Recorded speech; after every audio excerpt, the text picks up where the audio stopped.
What's up, everybody? Welcome to Booze and Biz. It is January 25th, 2023. This is Booze and Biz episode. I'm not sure because I quit counting. Super excited to have you guys here for this episode. Tonight, we're drinking. Tonight, I was feeling a little fancy free, okay? So we're starting off the evening with, yet again, the Ghost Spicy Tequila. I really need to get sponsored by Ghost. Ghost, you guys need to hook me up because this stuff is so good. And I'm out here pushing your liquor to all my people across all the platforms. So I make a margarita, but then make it with spicy tequila, which sounds weird, but it's like the most delicious thing ever. Oh, it's so good. My wife found it at the Piggly Wiggly, my favorite freaking grocery store in the entire world. We're going sponsorless tonight. We flying freestyle, so you guys can say whatever you want. We ain't got no sponsors. I'm super stoked for tonight. So as I'm letting all these folks in the room here, super stoked tonight. So since I've launched the show, I wish I knew the date I launched the show on. I had no idea what I was doing when I launched it, right? Classic Nick style.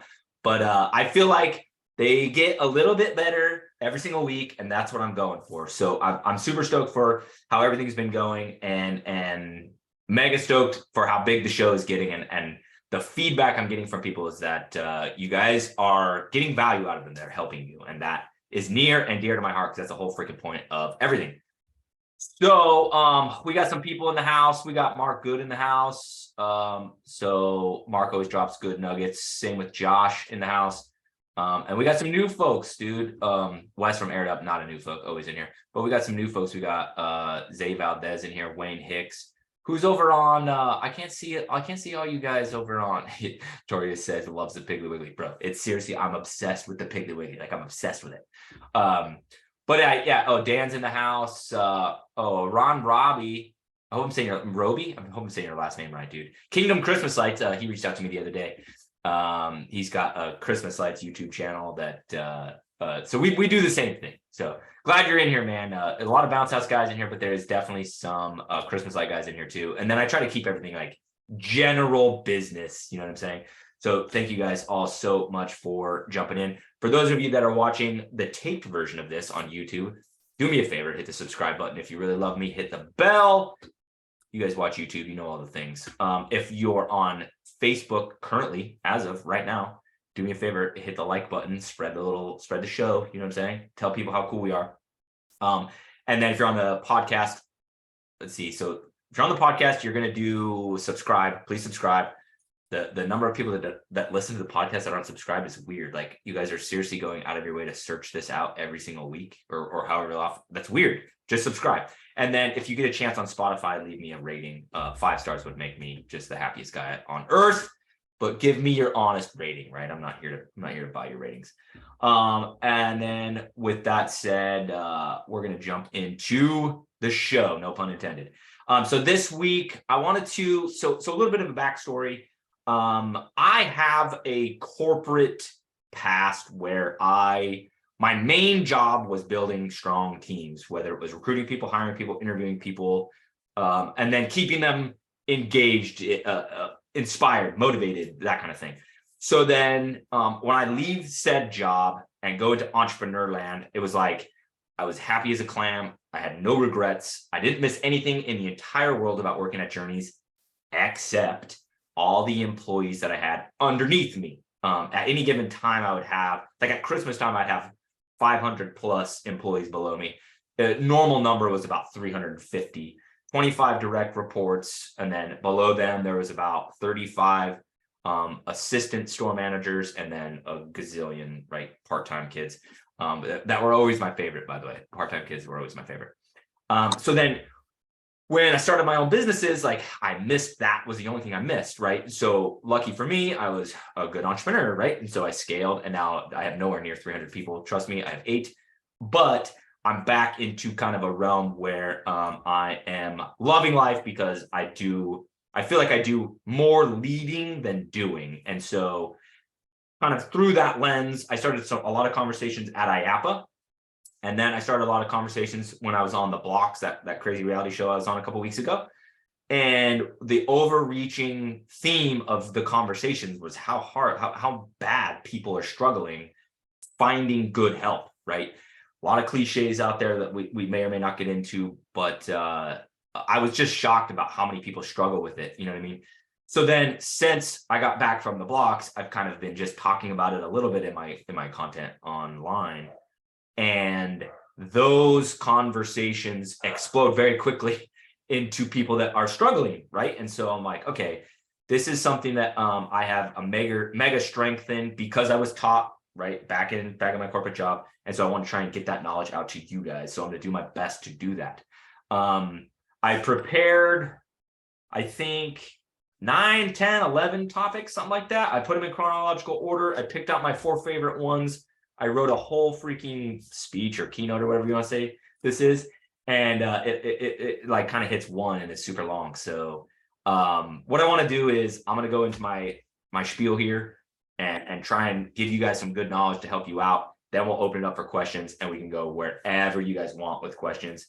If we don't hit, all these topics that you guys posted on the Facebook post, then next week we can cover other ones, kind of whatever. I'm just feeling this out as we go. So anyways, so today, I kind of titled the topic today, how to find good people. One of the cliches that you hear a lot of the time is I can't find any people that want to work. And no offense if you've ever said that, but it's bullshit. There's almost 8 billion people in the world. So the notion that nobody wants to work is laughable, okay? I'm going to say this from a place of love. If you ever find yourself in a situation where you're bitching and moaning that there's no good people that want to work and you can't find anybody good, it's not a them problem, it's a you problem.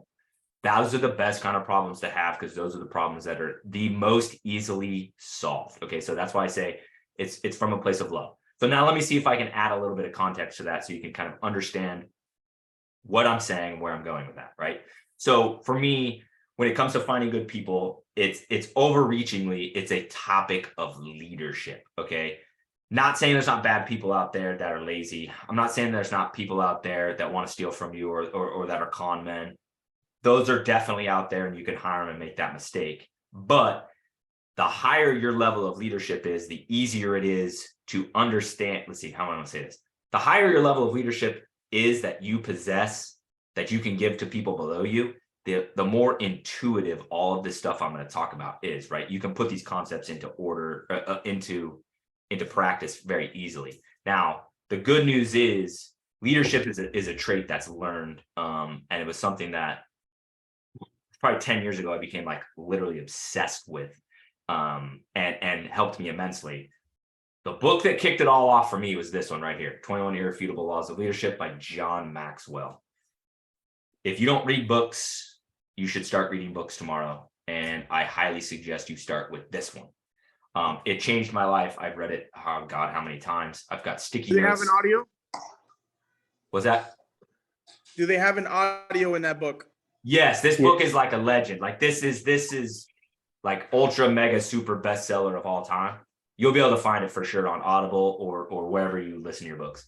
No question. Put it up close so I can screenshot it. 21 Irrefutable Laws of Leadership. And so this is this book's actually kind of old. This is a book that John Maxwell wrote a long time ago. Since writing this book, so this is like the revised version, 10th anniversary, something. But I mean, I like this copy is 13 years old, 10 years old, something like that. Once you read this book and kind of understand it, there's another book called Leadership Gold, I believe, Leadership Gold. That's advanced. Like I read Leadership Gold too early, and like it kind of went over my head. I had to go back and reread it years later. But this one will get you. This one will get you going for sure. And so if the reason I suggest this book so much is because he covers leadership, right? Because it's such a complex thing. He covers it in 21 laws, right? It's like broken down so easily digestible. And then what you'll do as you read it, what'll happen is you'll pick out the ones that you like the best, or the ones you're the best at, or that come natural to you, and then the ones you're terrible at, right? And he goes through how to, shore up your weaknesses and live in your strength zones. He goes through all that stuff.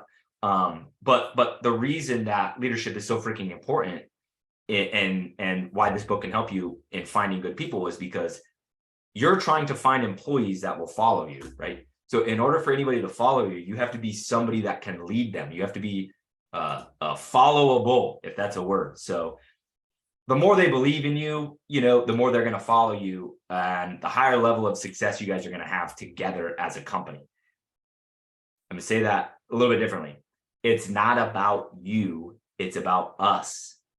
You have to get through your head that the more you say I and my, the more you alienate anybody that A, works for you, or B, wants to work for you. So if you're in an interview, you say we, you say us, because you're trying, right? You're leading a group of people. Like the jump off isn't me or mine. It's a group of 9 people that are all doing everything. So anyways, leadership, the book, I could talk about it for days. I've got blog posts. If you Google 21 Interview Laws of Leadership, I've got blog posts that will pop on the first page of Google. They're kind of a long tail one, but this book is near and dear to my heart. So if you've got questions as you start reading it or listening to it, please let me know. Okay. Have you read the Jocko Williams books about leadership? They're really awesome too. He was like a Navy SEAL leader guy. Yeah, Yeah. discipline equals freedom. Discipline Equals Freedom is one of my favorite books of all time. And then Dichotomy of Leadership is also very, very, very good. But have you read his children's book though? That's even really good. So my kid has Way of the Warrior awesome. Kid, what those are called. So if you're not a big reader, write their kids books, but don't be embarrassed. They're written by a legit author who's a badass, but they're called Way of the Warrior Kid. So I bought those for my kid. I think he has the first 3, and he freaking loved them back in the day. He tore through them, you know what I mean? And so it's basically all the crazy concepts of leadership and discipline, and Jocko wrote it for kids. And so it's easy to digest and you can fly through those books, you know what I mean? And they're very, it's a light read, but the content is heavy, meaning the lessons will hit you, you know what I mean? And you can listen to them on Audible. I don't read at all. Or you can listen to it, right? Whenever I say read, right, I mean both. It's cool to hear his voice and him narrating and everything.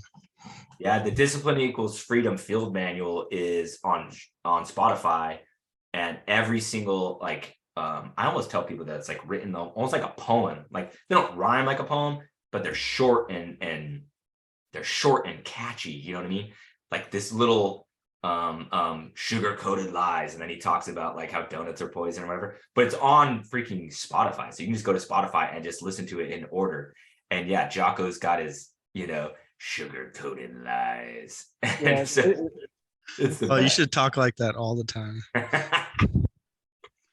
super easy to digest too. It's so easy to learn. Yeah, when I bought Discipline Equals Freedom Field Manual, I bought like the day it came out and tore through it pretty quickly. And literally and I was a corporate employee back then. I had it in my backpack with me as I traveled. Like I had more tabs with sticky notes on it than any book I've ever had, just because it hit me. It's an amazing book, and it hit me at the right time in life where I was going through professionally. I was going through some shit. There it is. I was going through some shit, and that book hit at the perfect time for me, where it helped me get to the other side of that professional shit. Helped me hang on to my corporate life for another about 18 months, enough to get my $32,000 bonus so I could get the hell out of there. All right, so let's talk about people. So the first thing you're going to do when you attack this how to hire good people thing is, in my opinion, you need to think through, when do you hire? Okay, when do you hire? The answer to that question is 6 months before you need the person. Okay, now that sounds daunting, but as you become a side hustler to a small business owner to an entrepreneur to a businessman, the window of 6 months starts to shrink. Like 6 months is like tomorrow when you're a big company doing some big stuff. Okay, but the reason you need to hire 6 months before you need them is because I extrapolated out that time frame because of how long it takes to actually find somebody. But then you got to hire them. Then you got to vet them. Yes, you're going to interview them, but still, you guys know you got to vet them. Then you got to train them before you can turn them over to the world, right? So the way I like to think about it from the standpoint of the jump off is our busiest month is May and June, right? 4th of July is our busiest weekend, and then after that it tapers off a little bit. So as of right now is when I'm like I need to hire mode for that point in time. Okay, so what I'm doing is, or let me kind of back up. What you should do is look and see when your busy time is, and then you need to be hiring 6 months before that. For most everybody here, it's probably May, June, July. So it's coming up soon. The reason that's important is because you've got to have time to get them on board and to get them ready to go. So what you want to do is look at your numbers, right? And if you're in a snowy area, right, this is harder to do because you're probably not open right now. I'm in New Orleans, so I am open. So I know we're up on January from last year, double digits. So I know in May, we're at least going to be up double digits. So that's what I'm planning for.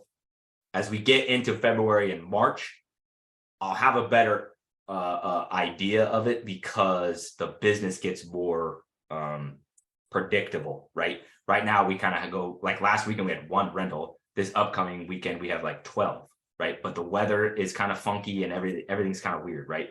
So right now I'm going to plan for double digits. So I know I need to hire 2 guys, but I text my wife today that we're going to hire 4, right? Because I know how this all goes.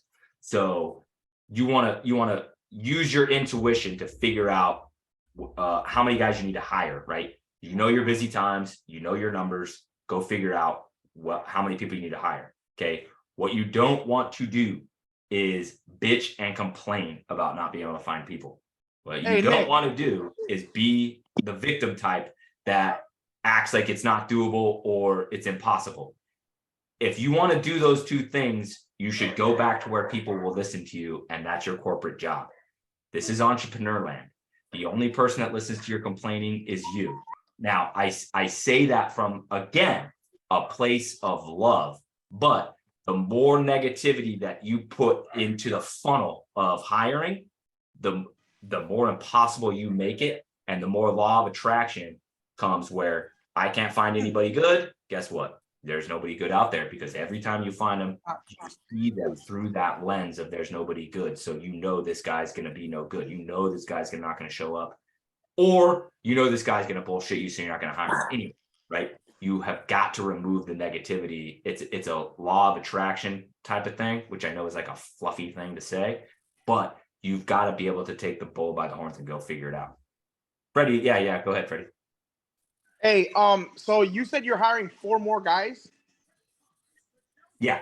So how many guys do you totally have? Because it looks like from your pictures, it looks like you have like a whole freaking army. We have 7 right now in the field.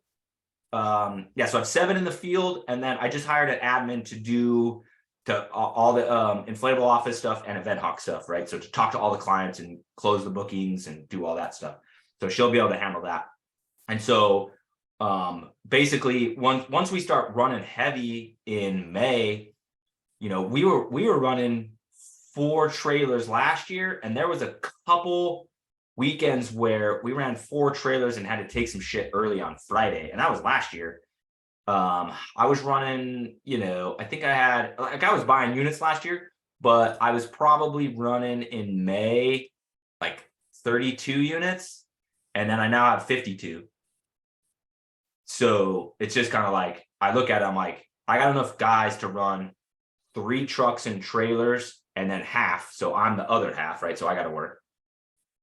And so we can run 4, but that's every guy I have to run 4. And that makes me nervous. And so that's why I'm like, I need to hire 2 more, right? That's only 1 more truck in the summer for water slide season, because they're heavy. Or the backups, if we're still going to only run 4 trailers, right? 4 trailers is a lot. So, right, that's still 2 guys a trailer. And then I don't care, I'll jump in, you know what I'm saying? But like, I like to work on this stuff and then leave the drop-offs and pickups to the guys. And they prefer that too. They don't like me around. So you're basing this off prediction of being more busy. What are you doing to make that prediction a reality? Yeah, so we have So so I didn't start Event Hawk marketing last year until I want to say mid-March, and I had only started the pop-up. I didn't start Google ads till later, and off the top of my head, I wish I knew, but I can't remember. We're running those now. Like those are live now. So we're busier now because of that than we were last year. Plus the bigger inventory, plus just the general market share that we grow. Like the business has grown. I mean, the business has almost doubled itself every year for the last 3 years. I do not expect it to double this year, but I want to be ready for it to, right? This is the way I look at it. If I hire 4 more guys, and so I can run essentially 6 trailers if I needed it, and I'm wrong, it's an uncomfortable conversation to have where I'm like, sorry, fellas, not as busy, not as many hours. I'm gonna give it to the experienced guys, whatever that conversation is. That's uncomfortable for me to have. However, if I'm right and don't hire them, we can't get the units there, or we got to run them a day early, which isn't a huge deal. You know what I mean? But it's like, I'd rather go in. I've done it enough times in the corporate world where I'd rather go in overhired and have to have the uncomfortable conversation than vice versa. Gotcha. So you're picking the Google ads over SEO? I have SEO. I started actually doing research on what I want to do with SEO yesterday. Inflatable Office offers it, Event Hawk offers it, and then I know how to do it, but I really just don't want to. So I'm gonna make my decision here by Friday. Are you doing? Is there a reason you asked that?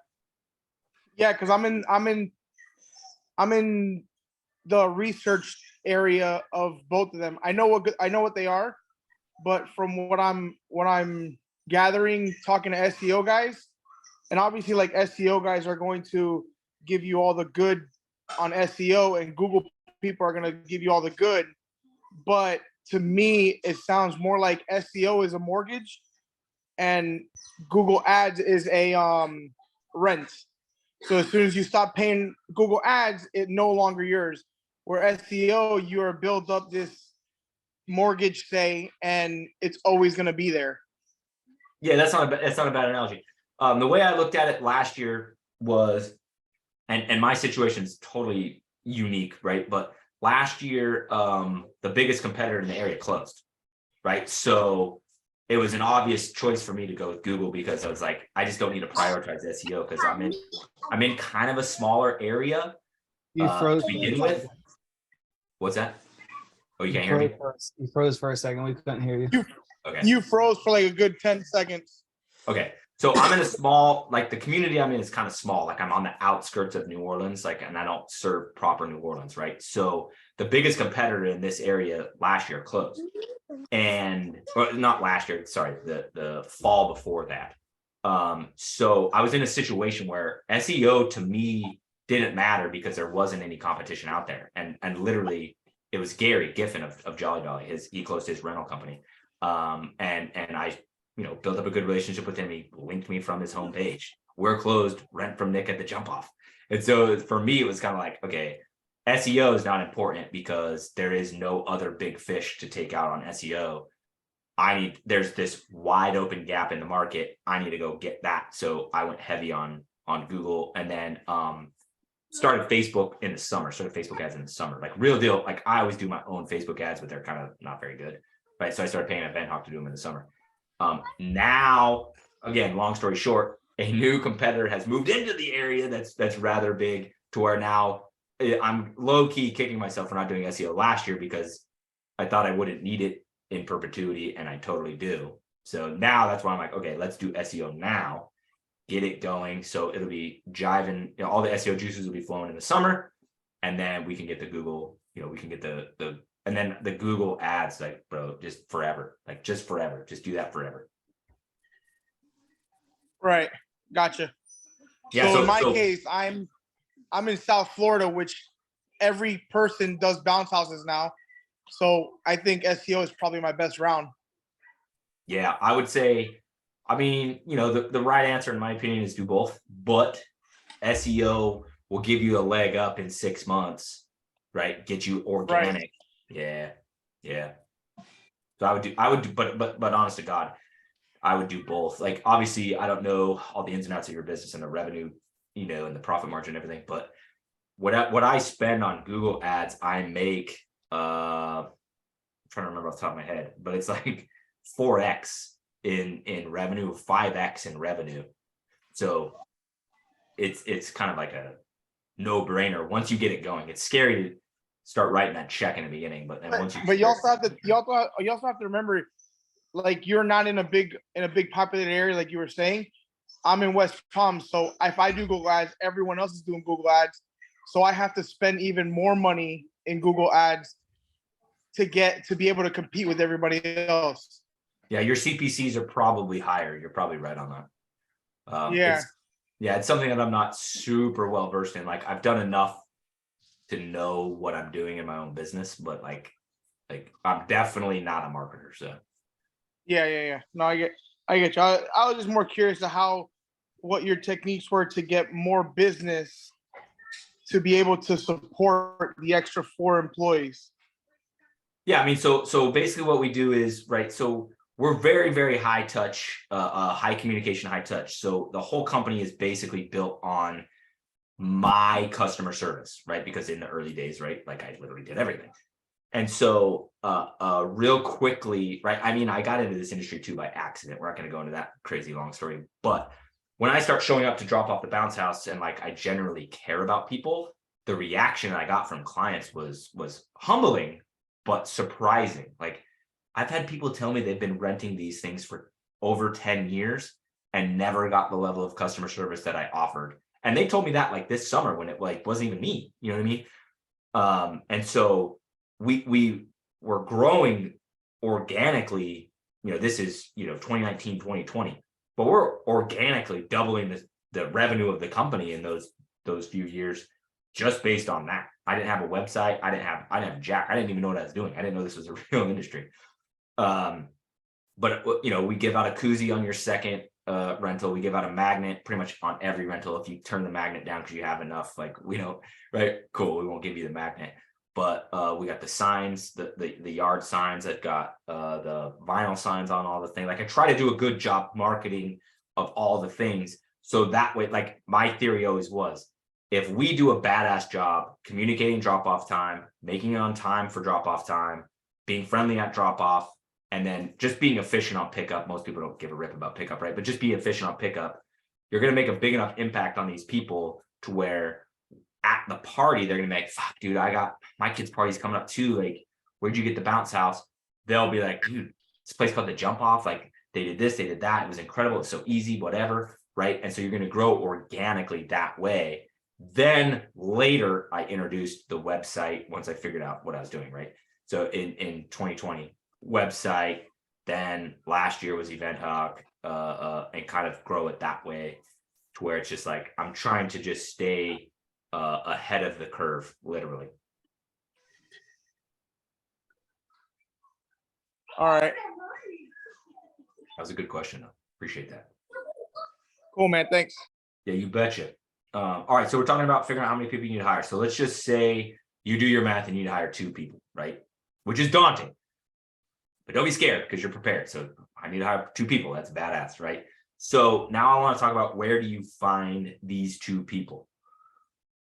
You can do all sorts of crazy things, right? You've got Indeed, you've got ZipRecruiter, you've got Facebook. I don't even know what it's called, but you get whatever job application through Facebook. I've always had, I'm a people person, right? Not that I'm extroverted or outgoing really, because I'm kind of not, but I just love people. So for me, I try to go with I try to live in that strength zone of me loving people, right? So what I do is I try to recruit through people, like live through people. Okay. What I try to do is, if you're going to meet a person, right? And I'm sure you guys have all had this conversation with somebody where you tell somebody, yeah, I've got this business, it's growing, I need people, right? And they go, there's like 5 canned answers they give you, like, oh yeah, I don't know anybody, like, sorry buddy, I don't know anybody, or maybe they're a business owner, like, oh shit, I do too, like, if you find some, let me know, God, there's no good people out there, whatever. You've got to reframe the conversation that recruiting conversation you're having with them, to where you've got to realize it's not that they don't know anybody. how many people does the random person know? Hundreds, right? It's not that they don't know anybody, it's that they don't give a shit. And they shouldn't. It's not their business. So you start that conversation, they don't know anybody is just like the retail version of no thanks, I'm just looking, right? They don't know anybody because they don't want to have the conversation. What you need to do is just change the relationship between the person you're talking to where you do get them to care. Okay.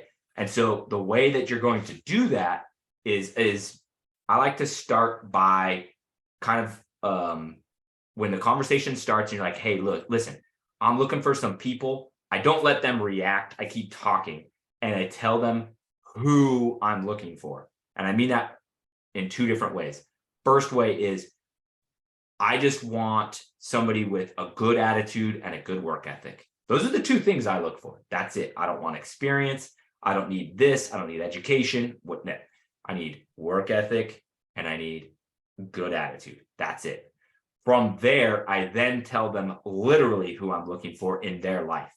I say, what about your niece who just had a baby, can't work because of it, and can't afford to have her kid in daycare, so she's stuck at home and needs something that she can do that can occupy her time but isn't full time, that she can do on her spare time, right? I'm describing what I need for an admin, right? I need your cousin who's on the high school football team as a senior, probably not getting into any colleges because he's not that good at football, but he hustles his ass off, right? I need your neighbor, that good kid, that good wholesome kid that's just looking for his next break.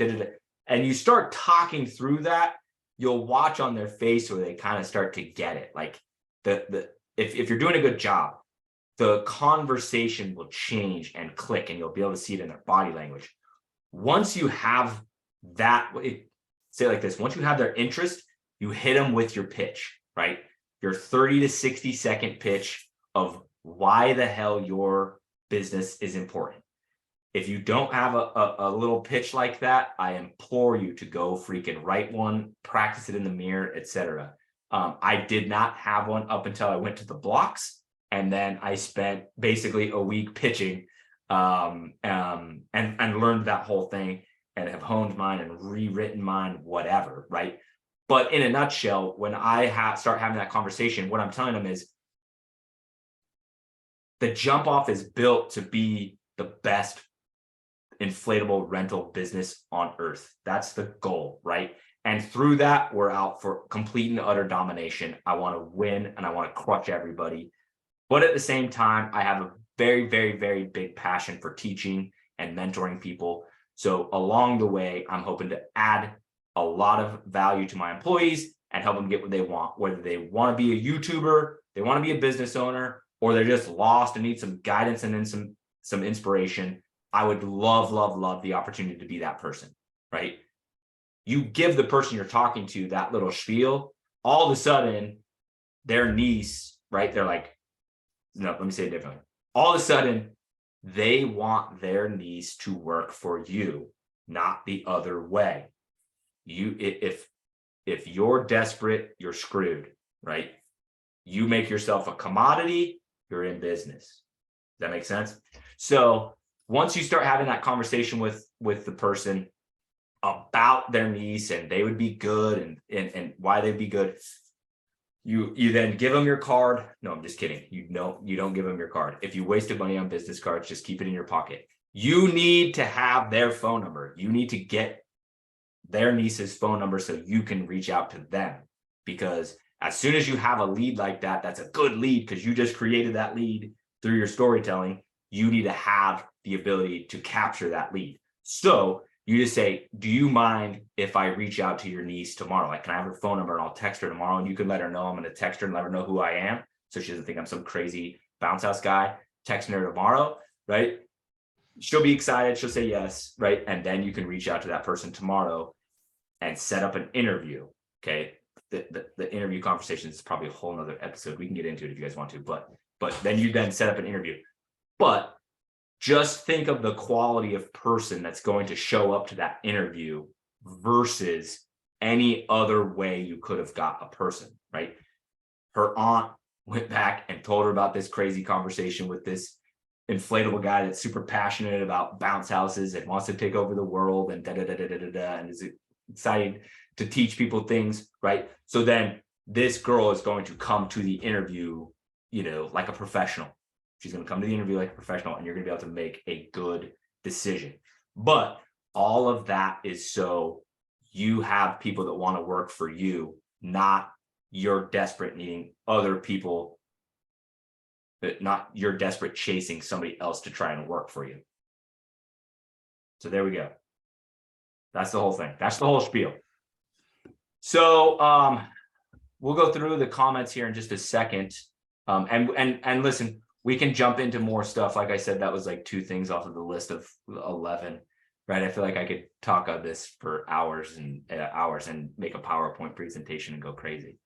But at this time, I'd love to open it up to you guys for questions. I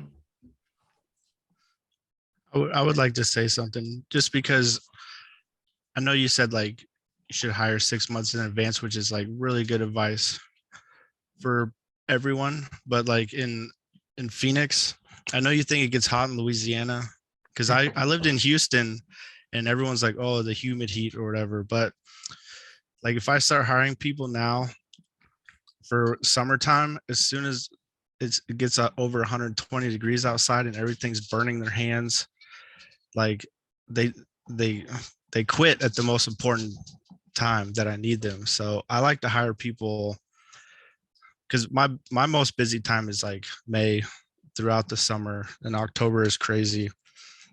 But I do my interviews too, where I'll on purpose I'll stand in the shade and then have them face where they're standing in the sun, just to see like how good like they do in the sun, because I can tell if like somebody's just dying, like, oh my gosh, I'm in the sun.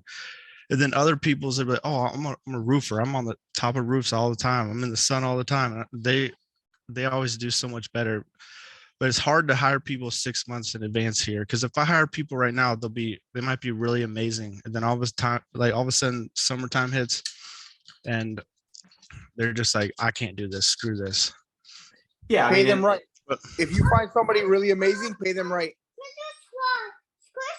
Yep. Yeah, say it again for the people in the back. If you find somebody amazing, pay them right. Yeah, so absolutely. Freddie, what would be what's the dollar amount that you would say is like paying them right? So what I've noticed, the $20 mark is average what everyone's paying. If it's someone amazing that you can release on your own, because I can't trust anybody as far as like doing something like this right now. I would probably, someone amazing, I would do like 25, and then like reality, how much are they really working? Like I was talking to my 14-year-old daughter, she's the one that works with me all the time, and I pay her very little, but I try, like, because she really wants to go work at Culver's, like a fast food place. And I was like, okay, when we get back to the shop, I'm gonna let you work at Culver's. So I made her stand up and walk around in my little area for an hour straight. And I go, okay, you just made $10. I go, Sophie, how long does it take you to set up a bounce house? She's like, maybe 20 minutes. How much do I pay you? $5. So imagine. So You don't pay her for the drive time there? No, that man, I gotta freaking stop at every gas station and feed her. But like, so what's the minimum wage in your state? I'm in South Florida, so I mean it's like $15. Oh yeah, like, that's higher than here. Yeah, in Texas it's still $7.25. I miss Texas. We're crazy over here. People ain't working for nothing over here. But like, I mean, like I said, there's a guy over here by me that he pays his guys 25 and up, and then he'll negotiate with his, like on a Sunday for pickups. If the worker thinks he doesn't need a help, he'll give him like $35 an hour. Man, you know what it is to go home and be like, you know what it is to go home and tell your wife, yo, I just got paid like I was a doctor. Right. I've thought about doing that too, because in the off season, so I pay, right, I'm in Louisiana, which is like the second lowest below, like it's the only one still below us is Mississippi, $7.25, dude. huh? Yeah. And so, yeah. So we're $7.25 minimum wage. And so basically though, the way I pay is the helper makes $12 an hour. Right. You're there riding shotgun, you're on Snapchat, and then you're gonna help roll a bounce house. I pay the drive time, the whole nine. Right. So I basically pay what my guys call it warehouse to warehouse. So they get to the warehouse, the clock starts, they get to the warehouse, everything's unloaded and they're done. The rolling door comes down, clock stops. So the helper I pay $12 an hour, which is low compared to a lot of the rest of the country I know. But then the driver I pay $18 an hour, right? $18 an hour here is a legit ass amount of money. Now, that's not to say I'm getting, a 35-year-old guy with a college degree. No, but I pay that 12 and that 18, and I've thought about doing that where in the off season we just run one guy routes. You know what I mean? Like my guys would be like, oh yeah, me and Isaiah would be like, me and Roman got it. I'm like, bro, it's 3 combos. Like 2 people ain't going. You know what I mean? So I've thought about taking that 18 up a little bit to kind of like compensate. But at the same time, I'm like, dude, it takes you a little longer. You're out there making the money longer. You're listening to your freaking podcasts or your music. So I didn't pull the trigger on it this winter, but. So one thing that I do is like on ERS, I mean, when you play in the route, it shows like you can set the amount of time it takes for each thing to be set up. And I set the time, like how much time it would take for me to set up. And so they get an hour to load in the morning, and then it goes by the route. Cause I've had so many times where people try to milk the hours. I put vehicle trackers on my vehicles and saw people just like pulling over on the side of the freeway, just hanging out and stuff. So like everything is got the route set time, and then how long it takes to set up everything. And then everyone gets paid the amount. So what I do with my daughter, like for example, this weekend I have 9 rentals. So what I do is I give them incentives. What they like to eat, what they like to do. Guys, let's get this out. Let's knock this out so we can get home and put some meat on the grill. My nephews will eat a whole cow if I have it on the grill. And I get some, you guys, I mean, I don't know if you guys ever follow me on Facebook, but I post on pictures all the time when I'm grilling. We grill. So my nephews will hurry up. Like the last 4th of July, I did not have to pick up the hammer once because my 3 nephews were knocking these steaks in there like it was nobody's business. On the 4th of July, that's crazy. And I'm paying them the same way. I pay $5 a bounce house drop off, $5 a bounce house pickup. On a water slide, I pay $10 a drop off, $10 a pickup. So essentially, if we have 10 water slides go out, it's $20. They'll get $100 or whatever it comes out to. That's what they'll get. But of course, I feed them and all that stuff, but they're my nephews. They're 14, 15-year-old kids that don't really need that much money. You go home with $150 for a 15-year-old, that's a lot of money. But then, guys, let's do this quick so we can get home before lunchtime. We could throw all that meat on the grill that I bought. I'm telling you, maybe try like lunch for them, or even be like, yo, you guys get here before this time, I'll throw another $100. Yeah, I do it. So I've seen in my corporate life when I managed a bunch of people, I had managers that would do sales contests and free pairs of shoes, and I saw some amazing results. That is just not in my personality. Not that it's bad, and not that I'm good. It's just not in my personality. I do it differently where, and I wish I could, I really need to sit down and think about how I do this. My guys try to beat the times on the schedule, even though I pay them hourly. They're passionate about beating the times on the schedule. And I don't, like at Christmas light season, because we finish in the nighttime, right? So I stock the beers, I stock the fridge at the warehouse with beers. We hang out when we get back to the warehouse, but like bounce houses, I mean, it's like 6 a.m. to 12. Like, we're done at lunchtime. Like, but they bust their asses to finish early. And I don't exactly know how I created that culture, but what I do know is that lives in my DNA. Like I don't do it anymore because I've been doing it too long now. I'm like, no, bro, we're going to do it. We're going to do a good job. We're going to finish on time. We're going to be all good. But I used to be like, all right, dude, we could probably knock 4 minutes off the drive here, and we could probably knock 6 minutes off this drive here, right? Because I scheduled it for 15 minutes, but it should only be 10 minutes. And so where it now it's just like they live off of finish early, even though I pay them hourly. And they do and they do a good job too. But hold on, Josh, I'll let you go in just 1 second. Okay. Yeah. I do make a big deal, however, of right. They're like, we finished our route. There was one time Isaiah and Logan finished their route, if off the top of my head, if I remember, an hour and 45 minutes early. Right, they're bragging in the group chat. It was a Saturday. I was like, badass, you guys are fucking amazing, whatever. That next Sunday, I was out doing pickups that next Sunday for whatever reason with Tyler, and we randomly had a bunch of their units on our route. The wrong tarps, shit set up in the mud, like lots of things were done wrong. And so I went off, dude, in the group chat. I'm like, you did not finish early if you didn't do it right. Like doing it right is A, B, and C. Finishing early is D. Like you did not finish early if you did it wrong. And I'm posting videos of this. They set up Big Kahuna like in the mud. It was the last one, and they dropped the wrong tarps with shit. So they had like this little teeny tarp. It was a mess, dude. Since then, they don't finish as early, right? But they do a better job. That's exactly what I was going to say, because I used to pay them the same amount. Like if they finished early, they still got paid for whatever the route said. So they could make more per hour if they finished early, but then they're not putting tarps in. They're not staking everything down. They're just literally half-assing everything and rushing everything.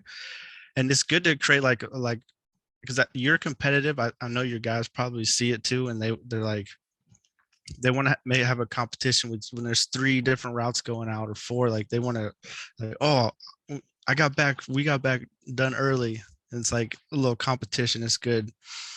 But they start messing up whenever, if you pay them the same amount, no matter how long it takes, and they try to finish early, then it's not good. I always tell them like, look, it's good that you finish early. Take the little extra time, because I want you to come back right when the route says you're supposed to come back. Take the time to talk, connect with the customer, and get a 5-star review so I can give you another $20 in your pocket. That's right, dude. That's where I am now, where I'm like, all right, you guys finished how early? Like I'm skeptical now. Like I kind of tell them the same thing, where it's like, dude, I'd rather you guys go slow, pet the dog, make sure you get all the anchors in, make sure everything's perfect. You know what I mean? Go milk the client for that tip, right? You're ahead of schedule. That just means go get that tip, dude. Why don't you guys hold one of your, so you have a driver that gets paid more than the helper. Why don't you have the driver be accountable to make sure things are right? Let them move fast, but hey, driver, you're responsible for this. You're getting paid way more than the other guy. I think it has to be it has to be equal with both of them, because then the person who's not the driver is always going to blame the driver for everything, and they're not going to care as much. I hold both of them accountable equally. Like if something gets messed up, it's like, it's both y'all are supposed to be a team. This was y'all's route, and it's nobody's fault but mine for not being an asshole and Right. being tough with you guys. But it's also like, these are the mistakes you made. You guys are a team. Yeah, so the way I'm setting it up going forward, so just my personality, like I love gray, like I'm so not black and white, right? So last year it was very much like that, where it was like the driver's in charge, but I'm gonna hold you guys both accountable.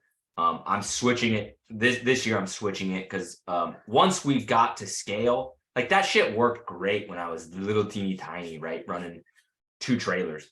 Once I got to scale, you know, and we're running 4, 5 trailers, and I'm not there, you know, you can't, it's impossible to check up on everything. And so then what was ending up happening was I'd go up to because the office is my house, right? So my warehouse, I rent the warehouse space, but the office space, my landlord Wes uses the office, and we just have the warehouse. So I'm not there, you know, unless I'm working with the guys. But it got to the point where like I had to go up there on Monday mornings to like put the fucking shit back together, you know, and it just started to wear on me. And this was later in late summer, early fall, I stopped going on the weekends up to help them load in the mornings because they were like, boss, we got it. You know, and I was already switching to Christmas. Like I had a lot going on. So going forward, I am doing what Freddie just said, where it's like driver's in charge, right? And the whole entire premise is going to be, you two are a team, but I'm holding the driver accountable.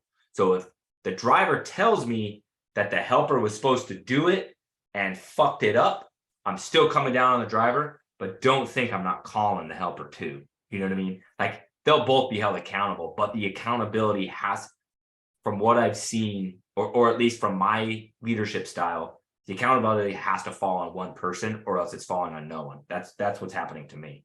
And so I'm in the works. I'm going to have like a progressive discipline, like a write-up system, you know what I mean? Where it's like, dude, if you come in and drop it, because our next door neighbor of our warehouse is they have like a flooring company, right? So you come in and drop wet ass water slides in the warehouse that drip on the floor, it then, you know, it goes right under the wall, right? There's not like a wall, like it's just like a piece of sheet metal that doesn't even touch the concrete.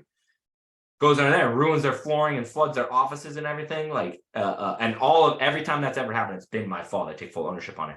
But the guys all know, right, that's a big deal. Like, it's a big deal. Like, I literally lose sleep over this because we can't flood freaking Keith's wife's office again because Keith will freaking kill me. You know what I mean? So it's like, but the accountability has to fall on one person or I can't enforce it personally, me. I can't enforce it. So going forward, it's going to be the driver's responsibility to make sure we have a whole process of how we make sure that doesn't happen. And it's not hard either, but it's like, it's the driver's responsibility to make sure that doesn't happen. It's the driver's responsibility to make sure there's not fucking extension cords everywhere that all right. Everything in my warehouse has a spot. I'm very organized. You know what I mean? I'm also working on things to streamline all that process for them. I've got some stuff. Hopefully I'll be able to sell them. I think they're going to be cool, but to streamline that to make it easier for them, you know what I mean? But for me, it's like, dude, it has to come down to the $18 an hour guy. The accountability has to, or else I'm was really spinning my wheels this fall because of that. All right, let's see if we can get some questions going in from Facebook, or there was a really good one in. Really good one. Oh yeah. Wayne Hicks asked, how much is the average SEO service? I've heard it's not cheap. No, it's definitely not cheap. Somebody from an iPhone, I don't know who it was, said $700 to $1,000 a month typically. Yeah, that's about right. Yeah, just if you want to do it quicker, so to speak, right? It's a lot of work. It's very tedious. So in a nutshell, and I know like real website SEO, I don't know what you call that, like regular, like blog post SEO, because I used to have I still have a blog, but I don't know local SEO very well at all though. But what I do know is you have to do, and I asked Tariq about this. So Tariq is the one that told me this, but you basically make a page, right? So the jump off serves Covington, Madisonville is where I live, and Mandeville. And then there's other cities that we go to less often that are further away. Lacombe, Bush, Ponchatoula, right? So basically what you do is you make a page that says Covington Bounce House Rental. And then on that page, you write essentially like an article or a blog post that has the keyword Covington Bounce House Rental in it a bunch of times. Then you go do that again for Madisonville Bounce House Rental. But you can't clone the Covington page. Google knows if you're just copying and pasting or cloning pages. So it has to be a different article using those keywords. There's other keywords you got to use in there too, but using those keywords, then those two pages have to be backlinked to each other. And then it also has to be backlinked to other sections of your website and to other websites, right? So that way, when Google sees the Madisonville Bounce House Rental page, it sees it as a legit ass, well-written blog post or web page. So then when you go make Mandeville Bounce House Rental page, it's got to go to the other two and all, right? So it's a time-consuming thing to build. And then the bigger the company or the bigger the area that you're in, right? If you're in Houston, you probably have to have more cities. I really only need those 3 cities, but it would benefit me to do the tertiary cities around the edges, right? If you're in Houston, you need more of those pages. And so basically what you do is you pay them per month to go in and start making those pages. Once those pages are done, you can then stop paying them. However, it is in your best interest to get them updated in some form or fashion. So I think it was it was Inflatable Office. It costs $2,600 a month for 4 months, I think. And they build all of that, and then after that, it's $100 a month just so they can go in and maintain it. So that's like kind of the layman's explanation of what SEO is. SEO is the most powerful part of any website. It's the superpower. It's everything.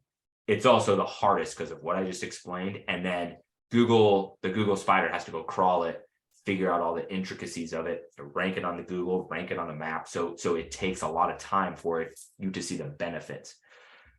If you have the money, do it. That's what I'll say about SEO. There's also Black Hat SEO, and if you're in Arizona and you type for like bounce house rental or waterside rental, I'm not going to say any names. Number one company that shows up, it's been there for like 4 years now. If you do the href service where you see where all the links are posted, you'll see just like hundreds and like literally thousands of different websites. And just like you said, they're not duplicates of each other. It's literally a bunch of jumbled words that has the keywords in there a bunch, and they link to the other websites. And I always thought, I was like, for sure he's going to get in trouble for this. I would never do this because you're risking like literally just never being, but he's still there. It's a matter of time. It's a matter of time. I mean, when I was building my blog back in, I think I started in 2017 and I got really into it in 2018. It was going to be my ticket out of corporate America. I was going to be a blogger because I'm a good writer by nature. I was very, very, very into that world. Every time a Google update comes out, which they just come out, they don't announce when they're coming out, they just come out. And the only reason you know is because in those forums and Facebook groups, all of a sudden, a subsection of people are losing their fucking shit because their rankings, their page views went from here to here in one day. And it's because Google goes in and tweaks the algorithm to benefit the overall user.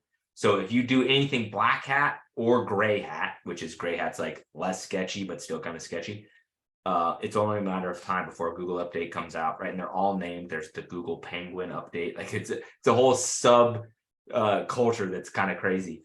But I remember the biggest one that came out was Google changed how they rank health and wellness posts. So unless it was written by a doctor, how Google does this, I have no idea. And then cited to an actual doctor, like the reference of the author had to be to an actual doctor or nurse practitioner or whatever. If it wasn't that, you like fell to like page 10, from page 1 to page 10, and overnight health and wellness blogs went out of business if they didn't have a doctor. Now that's extreme, right? But you can do black hat stuff, but you're going to get caught by Google. 4 years is crazy, though. That's crazy. I'm still waiting for, because I just typed it again, like bounce house rental. It's like still there. Yeah, that's crazy. Anybody, I think the website, I forgot what it's called because I looked at, it's like HFref something. You can see like Ahrefs, yep. It's something, yeah, you can see every single website that their link is posted to, because backlinks used to be like it was like the best way to rank yourself up. Still is. I would go there and I would like go to the websites, and it's like just a random blog, and it was like paragraphs that didn't make sense, but it would say bounce house, water slide. Yeah, I almost accidentally said the company was doing it. Yeah, so basically what they did was they paid a service that is a backlink service to go in and generate all those backlinks for them. They're fake backlinks, right? So how that all works on the back end, I don't actually know. But when I was big into blogging, I got approached by some of those. And luckily I had a good coach. I'll leave it at that. who I could pass those things through, and you would like, no, Because no. I looked it up too because I was like really interested after seeing it. I know if you get your link like on a .gov website, Mhm. that's like very like really white hat good SEO. So Schools are yeah, generally schools. .edu is just as good as .gov. Then they also rank on how long the website is been around that you're on. So the people doing the black hat SEO, they've got all these just fake websites that have been around for 15, 20 years. And Yeah, they put them basically on what there and it gets ranked higher. yes. So basically what the way it all works, if you would have told me we were going to go down this rabbit hole an hour ago, I'd have been surprised. But so the way it all works is you start a website, right? I'm going to use my blog as an example, right? So it's now, it used to be something different. It's now just netglassett.com. The size or the ranking of the website in Google's eyeballs has to do with what other websites link to you. Okay, so if you have, so from your party rental website, if you link to netglassett.com, that backlink does mean something, but not much because your party rental website is so small in Google's eyes, right? Whereas let's think of, I'm going to use a specific example. Cosmopolitan, the magazine, cosmopolitan.com, right, is a massive website. Last I checked, they're ranked, it's called domain authority. The domain authority was 89 out of 100. If you can get a personal blog above 30, you worked hard as fuck, right? Those big ones, Forbes, all that shit is like 89, 90. CNN.com is probably like a 92, whatever. So if you get a backlink from a high domain authority website, it has more weight that raises your domain authority. The more of those you have, the more it raises your domain authority, right? So what I used to do back in the blogger days is I had a whole system of exactly how I do this. It was timed. It was pretty like clockwork, but I got a backlink from cosmopolitan.com. So I got my personal blog back in the day up to a 32 domain authority rank, right? So I could rank basically, my domain authority was high enough where I could rank on the first page of Google for anything I would write about that was similar to other things I wrote about on my website. Because my domain authority was high enough. Okay, why that all matters. Domain authority for a rental website obviously matters, right? So if your domain authority is higher than your local competitor because you have more backlinks, that's a good thing. Now, that's not something you're going to go chase down. The reason I'm saying all this, though, it's a backlink from YouTube is huge, right? So if you have a YouTube channel or you know somebody who has a YouTube channel, you should backlink your own website from said YouTube channel. If you have a podcast, right, because your podcast backlinks are they're valuable backlinks because it's going into Spotify and it's going into Apple Podcasts. So that's a high domain authority, right? So if you ever come on my show, my YouTube channel in any form or fashion, I backlink you from my YouTube and from my podcast because it kind of like low-key helps you out. But if you can get linked from the schools like Josh was talking about, that'll help you, you know what I mean, rank in Google, like organic. Like if we all right now shared each other's links and then we all put them on our websites, we all I are did trade one backlinking with each Tariq. other. I did. Yeah, I mean that literally helps everybody. Yeah, and you got to be careful. That's gray hat right there. That is very gray hat. I don't think we'll get caught because I don't think Google's trying to update the algorithm to crack down on party round guys. But yes, it's that is how it works. I'm sorry, man. I got distracted by something. What was the reason for sharing links to each other? You add so if I like my personal, like, let me back up. Let me see if I can kind of tell it differently. My personal blog that used to, like, my domain authority has dropped because I don't do anything on it anymore. So it's like down to 26. But as soon as I opened the jump off party rental website, I went to my personal blog and wrote a fucking blog post about bounce house rental and backlinked myself multiple times because it adds, you're ranked as domain authority. That's like how big your website is or how much weight it carries on organic Google rankings. The more backlinks you have, the higher you will rank. right? The higher it'll raise your domain authority. So if we all link to each other's, right, then in theory, that's a whole bunch of backlinks. That's a good thing. Yeah, the more websites that are linking to your website, the more it helps. And Go Google was to- trying to. Yeah, go to linkexplorer.com. I think it's Link Explorer, and then it's free.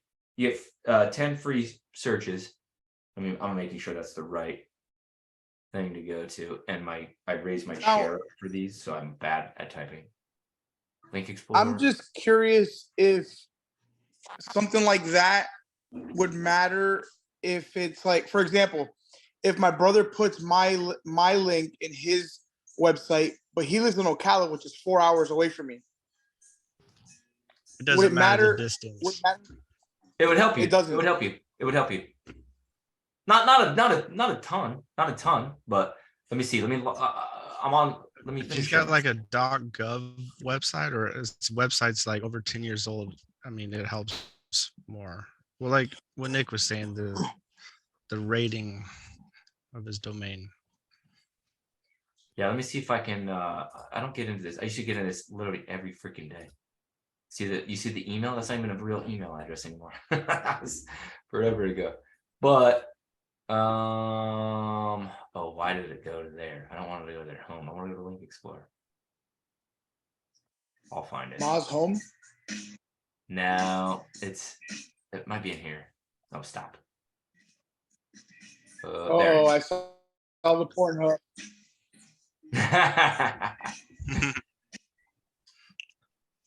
Yeah, it's running really He's got slow. the because we're streaming, subscriptions. so bear with me here.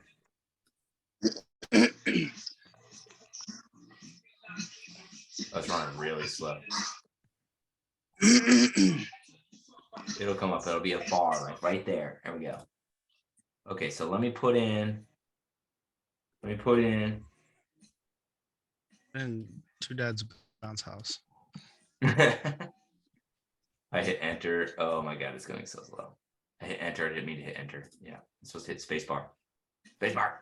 There we go. All right, so let's see what my rental site is. Oh, I didn't do www.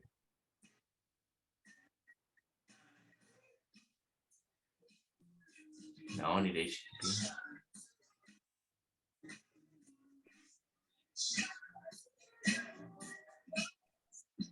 Someone has like random music playing. Well, bro, this is some of the worst content I've ever created. So a little background music ain't bad. I don't know why it won't go. I have no idea why it won't go. It's not a real website. We take out the S. Do my AZ party Oasis. There, see? Okay, let's look at my personal blog, I guess. Okay, so this will start counting up here in just a second. It's just running really slow. Okay, so my domain authority of my personal blog has dropped to 21. It used to be above 30, but that's because I don't do anything. And then this is every time I gained or lost a backlink. And then this is all the people that backlink to my, right? So that's my podcast. So as of right now, of follow links, my best backlink is my own podcast. Then this is I wrote an article that was on the ladders, which is like a $100,000 earner get a job website or whatever. I think you again. So let's see. Okay, let me do yours, Josh. I'm interested to see what the party. Mine's probably not good because I've not done any. What is it? AZ Party Oasis. Party Oasis. Yeah. .com. Yeah, you'll see it live. That I'm not. I just emailed you about a dolly. Did you? Yeah, the one you made on YouTube, the electric one. It's a 10, Josh. I believe so. Did you email Dolly Dudes or AZ Party Oasis? Dolly Dudes. You have one big one. Look, you have one that's big. Like that's CNN. Yes, I've never even looked at my stuff. Yeah, you got a mess of them that are teeny. See, like, so when they're small, especially when they're smaller than yours, like, so if they're below a 10, they're not doing shit for you. But if they're Yeah, above a my 10, SEO is like I'm like on the second page. I wonder what the jump off. I don't know why the jump off wouldn't go. Did I Oh, respond to your email about the dolly? I texted your personal number, I believe so. My name's Jordan. From a small town, which is particularly This is- difficult. Because I've got 4 sitting here and right she now didn't know that where just to got turn or made. what to do. It was great knowing that Hang someone on, was fighting I for texted everybody you. who Here, had text to me do again. I'm that about someone to was text you right finally now. stepping up there we and go. Or fighting you're the back. one who said that you were gonna text me again. I wanted Danielle to know she wasn't alone. Yeah, I'm texting you my and that name there right were now. other victims There you in go, the Josh. same Mine's only a situation. 14, dude. I Yours felt is like 10, that mine's was a 14, important so role it's I not was like playing, is not being like mine's someone that great. could lean on 14 ain't bad. somebody who was out there trying to get that site down. And then Do, I don't know. get do- those photos down. do my two big- dads That bounce house. absolutely helped me. I want to see. Oh, that's the okay. That's funny. TWO. It gave me hope. It's no number 2.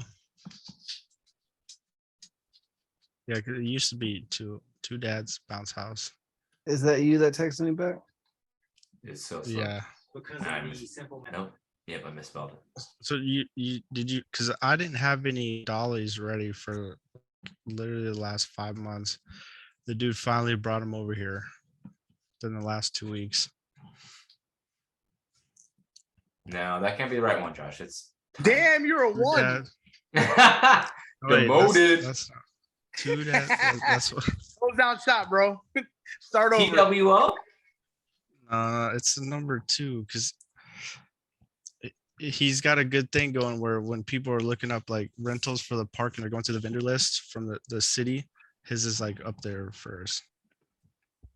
No, that's I don't know. It does like that's like this is not Yeah, even it's a good strategy. yeah, not even a real website. Like there's literally no links, none. Like it's not even a real website. Like here's your links over the course of time. None. Is Ever. this something that any of us can do for, is that a free website or something? Yeah. So I mean, I've never. Oh, it's seen two dads anything like bounce that, so- houses. Two dads bounce houses. I got you. Yeah, Mark, you can do this. And I don't know. I was on one of Tariq's video or like his lives or whatever a while ago. Oh, it's huge, Josh. It's huge.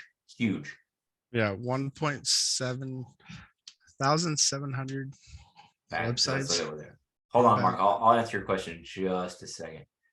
So there's But something you can- from you can somebody's feel- link tree that's big. I mean, that's big, bro. 57? That's a big. And then can you big, look at the big- website and see? I should be able to. Then read the words that it says. It's a link. Why does this have such? Why does somebody's link tree have such a high domain authority? Like my rental website's linked from my link tree. It doesn't have 58. Never heard of dude. link. Never heard of link tree. That was not even a post. No, I mean this is what like yeah, I have a link tree that mine looks fancier than this, like right. It's got like I don't know 8 to 10 links of all the shit that I do. That's wild. Go to the number one.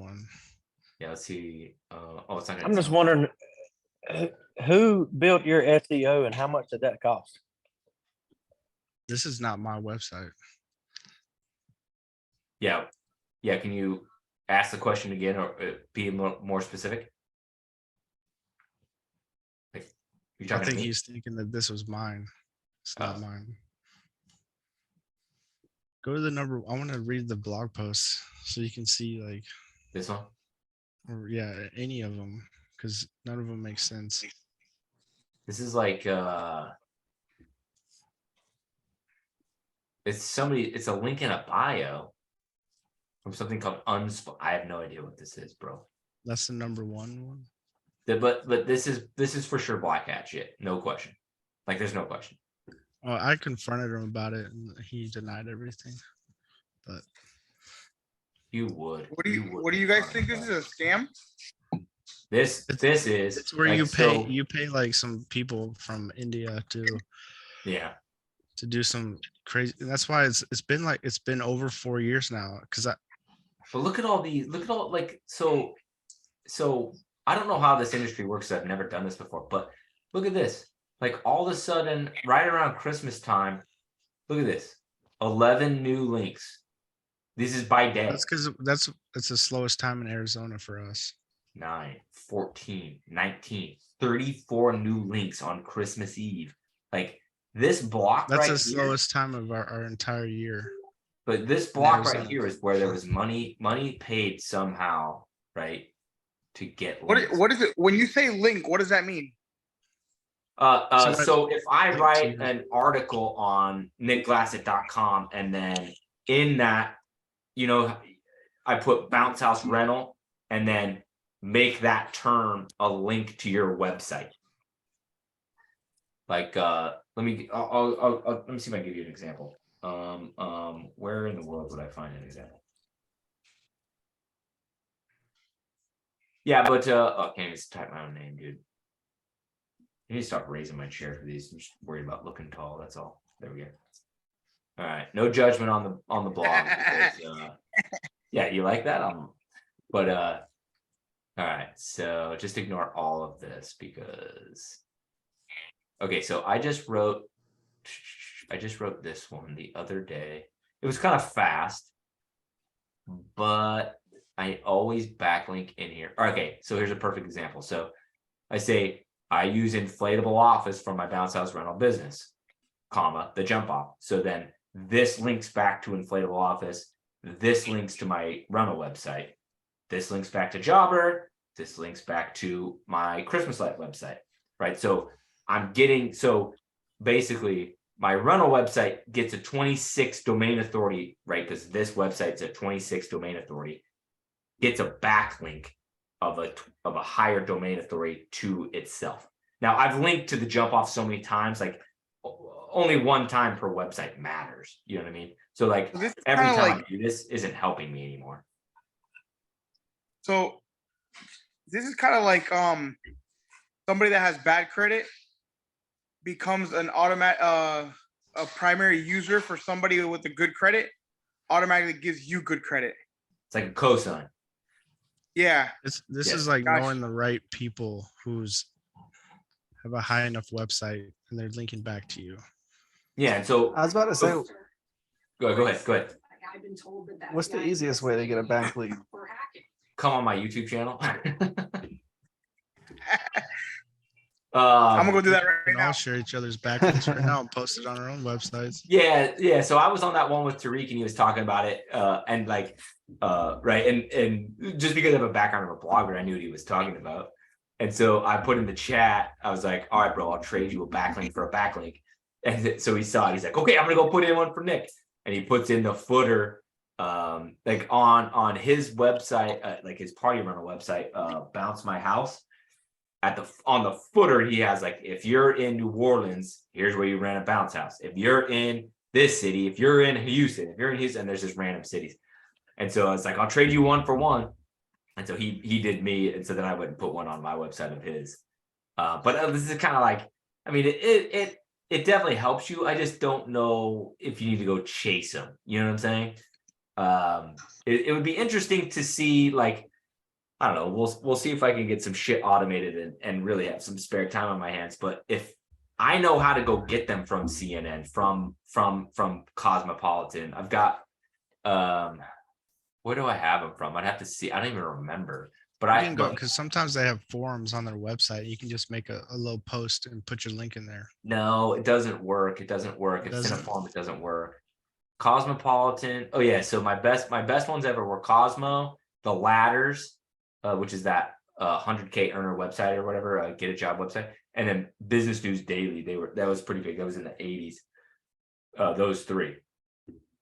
And then I have a whole system for how I went and got those, and it's tedious, but it's not super hard. I just don't know if it's worth our time.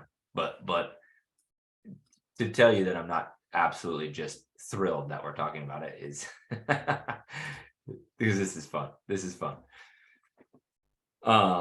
But Yeah, so if you know a buddy that has a freaking good way, a good website in a city, and you guys can trade backlinks, like it'll help. And I don't think you'll get penalized. I don't think you get penalized. You don't want to get penalized because if you're penalized, you're screwed. But go to Moz, M-O-Z, Moz, Link Explorer. Just type that into Google, and it'll take you to where I just was. All right, I'm gonna go to a different question. I'm about to go black hat. Yeah, we got off onto a wild tangent there. Okay, so this is from Joe Murphy, who is a Christmas light guy. He's a badass. He's a Christmas light distributor. But he said, what new things are you implementing to maintain quote unquote owner customer service with every job to maintain customer experience? AKA, what are the current business weak points that you're digging in to overcome currently to maintain that? So basically what he's asking is, like I was saying earlier, this is the old comment, the customer service that I gave led to the growth of the jump off in its early days. And so how am I implementing that with my guys now that I'm not there? This is something I'm very, very, very passionate about and used to love teaching. So basically, if I'm 100%, right, I'm perfect, I'm the best there can be. The best I can get with any employee is 80%. And that's the best, right? So you have to be happy with the delta of you're automatically losing at bare minimum 20%, right? So now you're at 80. And of course, your guys, what do you guys range from of your level of customer service? Depends on your hiring, but 60 to 80, right? So like your worst guy is 60% of your customer service. You know what I'm saying? So basically, the first step is for you to just go to bed with that and be comfortable with that. It is what it is. You can't change it. The second thing is you can cook into the whole experience certain little Easter eggs to where even if they're not as memorable as you, it doesn't matter because you can give them tools to help the client remember the company. Okay, so and this is happy accident that I freaking invented these stupid things, but these little magnets that they paperclip onto the contract and the guys give one at every stop, right? And full disclosure, my guys are pretty close to the 80%, right? My guys are fucking badass. I absolutely love them. But you know, when they give them a magnet, the person is excited because there's no way in hell that other bounce house guy even showed up on time, let alone gave them a magnet, right? And we did both of those things. So right there, we've already greatly exceeded whatever their minimum expectation was, right? So then, obviously, I don't teach my guys to be anything, right? I tell them to be friendly, to be courteous, to be respectful of the dog and the children. If they want the bounce house this way, we put it this way. And then when it doesn't fit, and like just like we told them we would, we turn it this way. Like we're just accommodating and friendly to where when we leave, the client doesn't need to have an interaction that is the same level as me being there. The client needs to have an interaction that aligns with the company's goals and core values, and we need to crush the competition. There you go. Answer. The same thing applies for business partners too. Hope he ain't in here. He might get offended. Why, Wes being lazy or what? I don't think. No, I'm kidding. I ain't gonna say nothing. I'm just, you know, me taking off today. Going to school while he's out doing whatever. But I'll be getting some text messages here soon from him. It's hard. Yeah. It's so hard going in business with someone. That's why. No, I was doing these dollies and stuff, and like, man, I went 50-50 with my welder who was my friend, and he wouldn't show it. He went on 3 vacations to Hawaii the same year. He was always out skateboarding, never wanted to do anything, and it gets really frustrating when you care so much about something and you see him playing around all the time. Now the part about having a business partner is you got to know how to have fun with each other, but not too much. And we've grown up like brothers with each other, so we get our fair share back and forth and close to taking it to the yard. He don't want that though. I would whoop his ass, but I can strangle him right here on there he camera. is. I knew he'd wake him up. There he is. I'm here. I'm here. Even copy my shirt. He wants to be like me sometimes. Remember, I was here first tonight. Everybody else That's can see true. that. Hey, I will vouch for you, Wes. That's true. Yeah. Even my banker told me, because when we were getting a bank account together, he goes, this is the number one way to ruin a friendship. He's like, I see so many people in here. They're all excited. They make a bank account together, go in business. And like, I've never seen so many people become enemies. So as long as that doesn't happen and you can kick each other's asses whenever you want to. Like I said, besides the going back and forth, we've been really fortunate, I'd say, on having the same. There's sometimes where we don't have the same vision. Like, let's say with electric dollies, he was so against spending the money on it, and I was begging him to. I'm like, please let us. And we ended up buying one after we bought out a company, which we also had a disagreement on.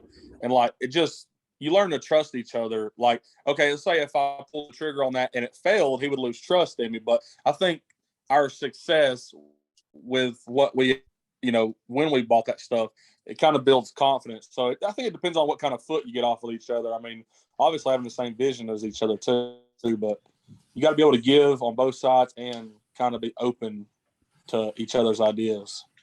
So it's definitely hard. It's hard to decide whether to get like a electric dolly or not, because I've got two of them, and my guys, they're always in competition of who's like the strongest, the most badass. So they're always like, oh, I don't want to take that electric dolly. And they'll take the smallest little dolly. They're like, no, I got this.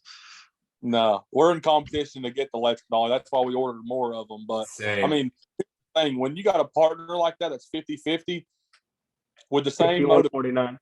it makes it a lot easier just knowing you have someone to go suffer all weekend instead of saying, damn, I have to go do this by myself.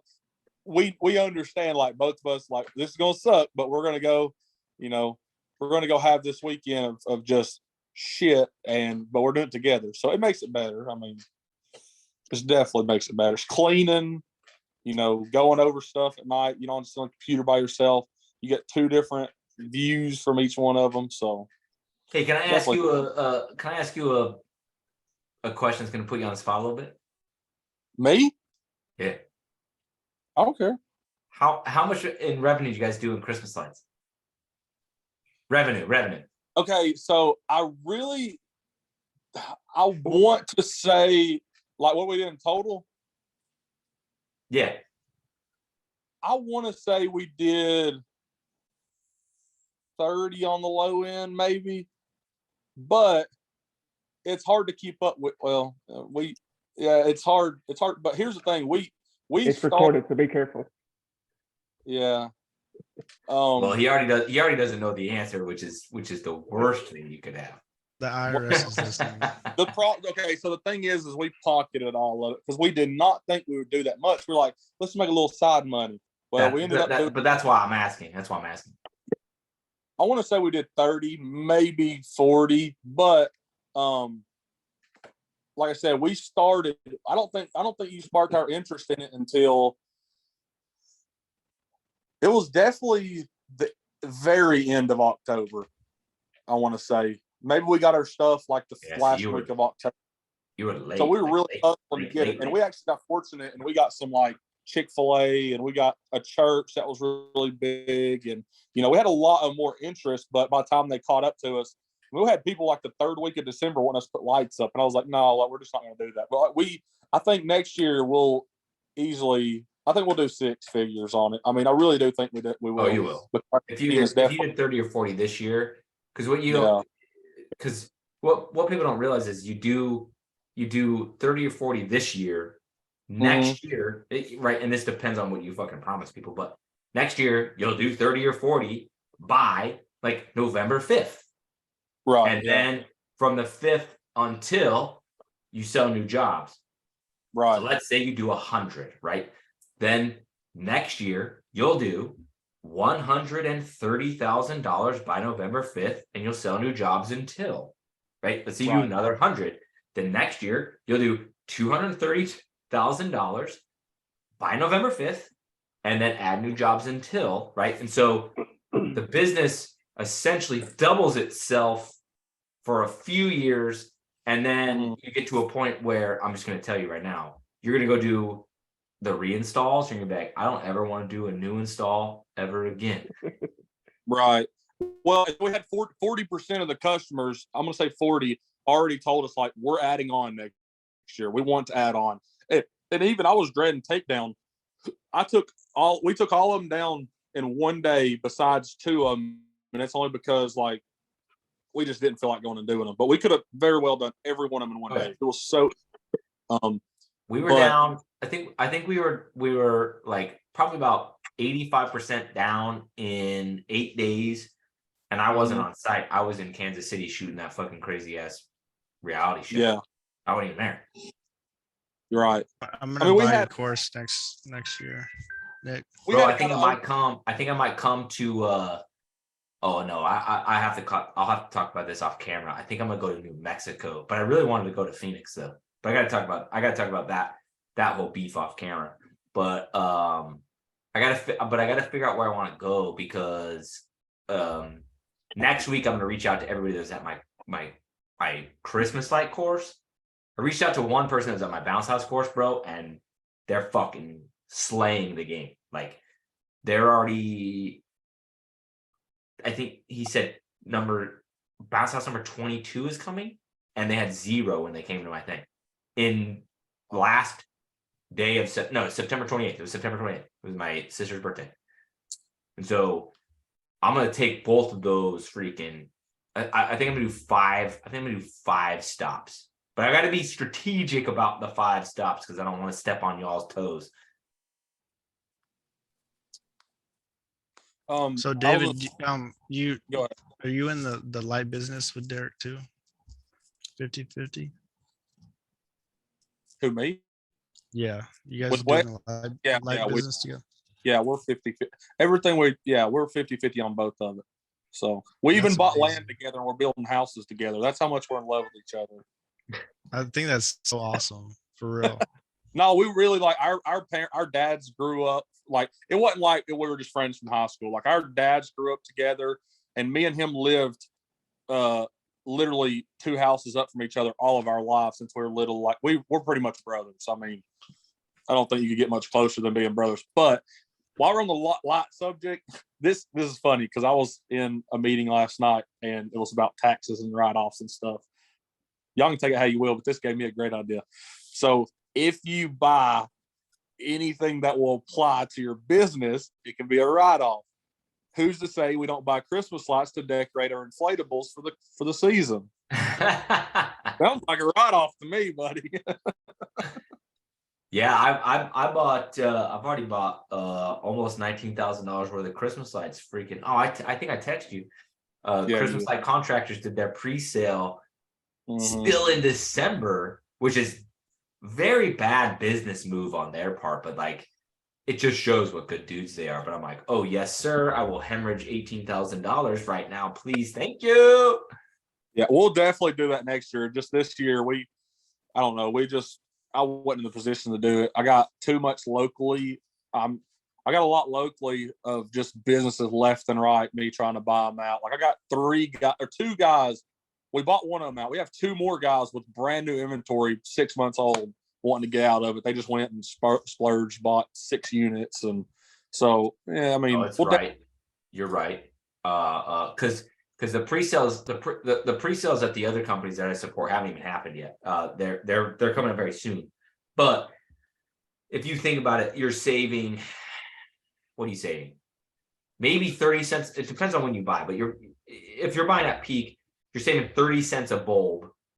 Socket wire is not that big of a markdown. Neither is zip wire, and neither is clips. So you're if you do the math on the residual side of the reinstalls, like so next year, let's say you did $1,000 house next year, I give a 10% discount, so it's $910.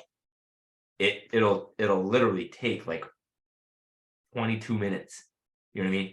So the price of the materials, when you factor in the residual, is so low that if you need the cash to expand, air it up, you're doing it. You're doing it exactly right. The reason I spend the cash is because it's more mature, where it generates enough money to where I need to get rid of some of it.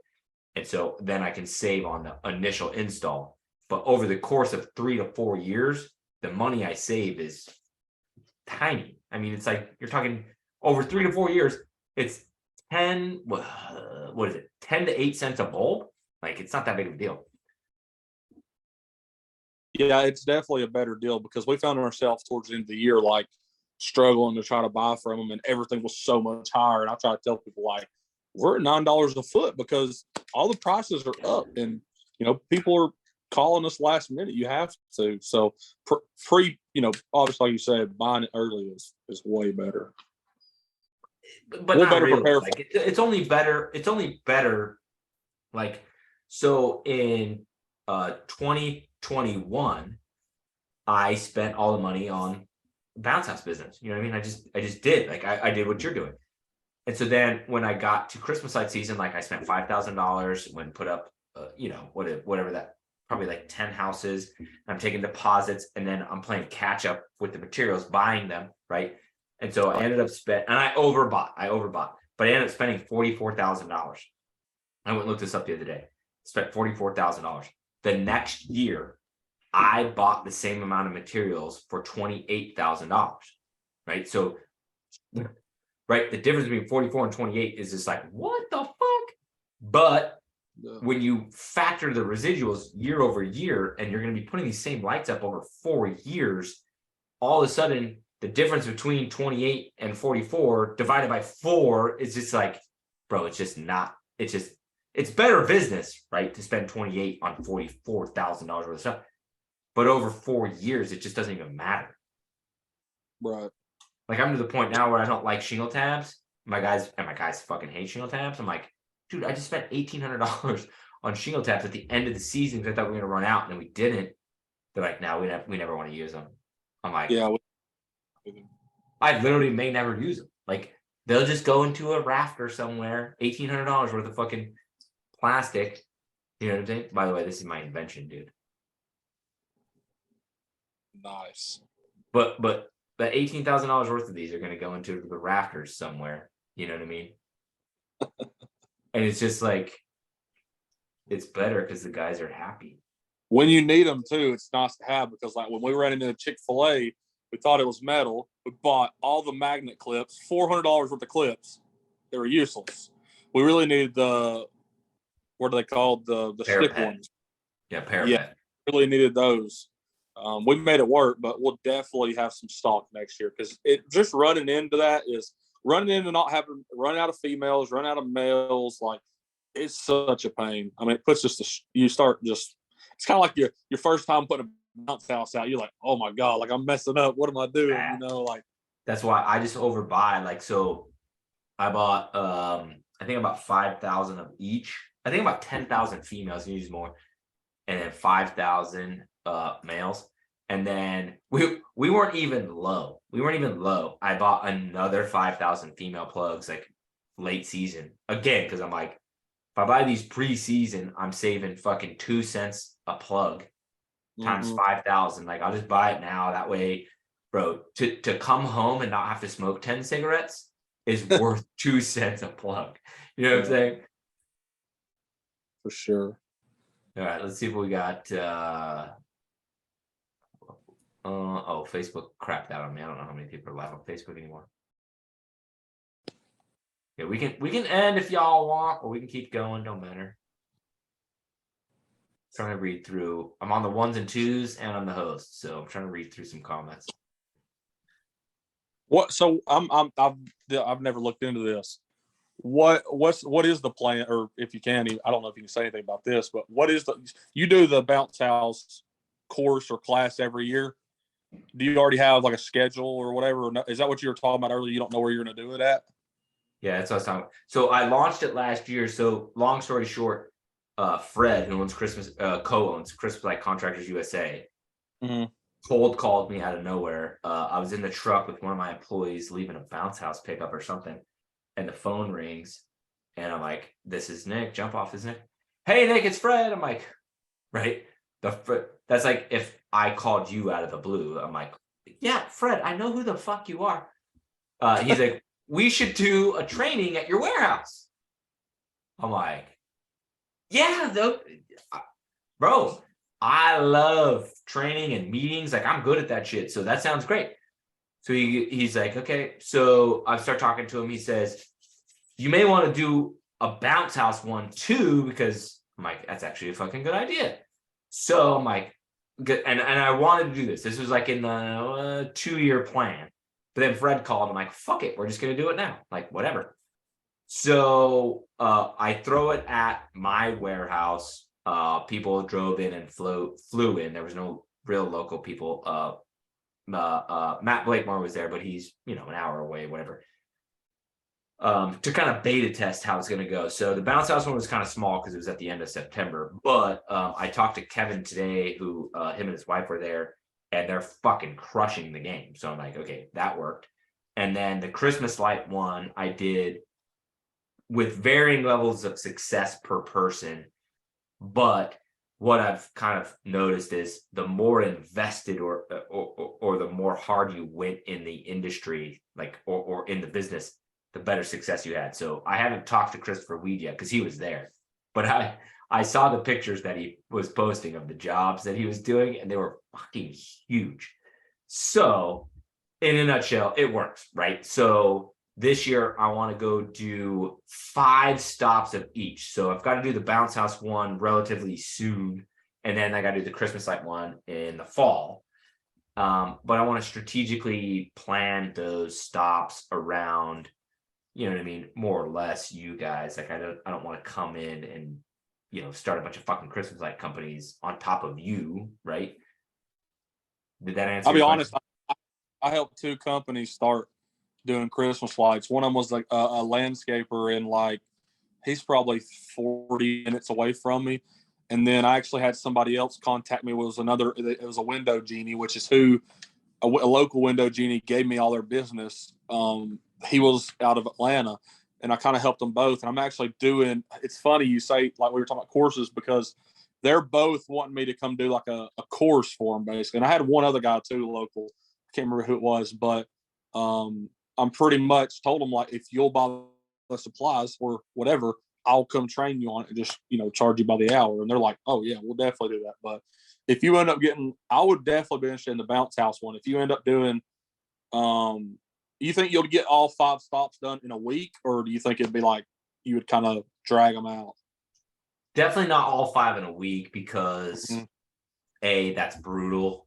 Like a lot of airplane trips and saying the shit over and over and over again, the same shit over and over again. But also, I don't think the days of the week would line up to where, right? I was talking to Fred, and he's like, you do it closer to the weekend or on the weekend. Like you do the Christmas light one on a Friday and a Saturday, you're successful. You got to do the bounce house one probably on a different day because you're going to have people coming to it that are already operating. Well, I'm interested, so definitely the bounce house one. I don't know about the Christmas light. I would be interested, but with work, it's kind of, I don't know. So yeah, I mean, I want to do like the cities on the top of my head for Christmas lights. Like it's kind of like you could go crazy, but like the more affluent of an area you do it in, the better, right? Because that's where you're gonna get the more bang for your buck. So a Florida would be awesome. And I don't know if you do a South Florida, or if you just say fuck it and go to Orlando because it's like central and everyone can come. And Atlanta would be dope. I was about to say, Florida's full. Florida's full. I think I'm saying for Christmas lights. Oh, okay, yeah. I was thinking about doing that, but I'm too lazy and I'm too fat to go up on roofs. Dude, it's easier. It's easier than bounce houses any day. Like your profit margins. Hire somebody, man. I mean, sit on the ground and tell them what to do. It's insane. It's insane. I'm too greedy to hire people. You weren't here when I was telling them to pay my daughter $5 a bounce house. I mean, I'm telling you, man, it's when you go in 2 months of the year and you do that much, it really makes you realize, like, damn, should I just quit doing inflatables and just do Christmas lights? Like, it Is is, it a man. lot more to Bro. learn? Bro, we did $230,000 in revenue. Dude, Christmas lights is easy to learn too. Like, once you've done your Dang, first 200. house, once you crack your fear of climbing, because I was terrified of getting on roofs. After about the third one, I finally got on, on the roof. Like the first time we ever did a Christmas light job, Wesley was the only one that would get on the roof, and only because he was a little, boozed up. Probably not the smartest idea, but it was his house. And we really struggled. And I was like, I don't know if we can do this. And then we got more and more comfortable. We got the right boots. We got the goat hook assist and stuff like that. And it's just, Bro, I gotta come out. I gotta come out and do it with you. You'll be like, oh, this is too steep. Like, we gotta go back and get the goat hook. And I'll be like, nah, bro, I'm good. I'll just fucking in sneakers. yeah. I mean, I'm always harnessed off. I always have a ridge hook that's harness. I'm always wearing a harness. I always got fall arrest gear. I got a belay system. if I had a rig, There's I none would of that. run There's them. none of that. Yeah, I wouldn't care. But no, but like when you can go to a house in 3 hours at the longest, and you do $1,500 to $2,000. I mean, it's a good feeling, especially local. I have a guy that has a 40-foot lift it's brand new, $150 for the day. I mean, put my ass in a lift all day. I'm okay with it. Oh, Wesley won't get in the lift. He I get a only climbs. towable. Yeah, I get a towable one.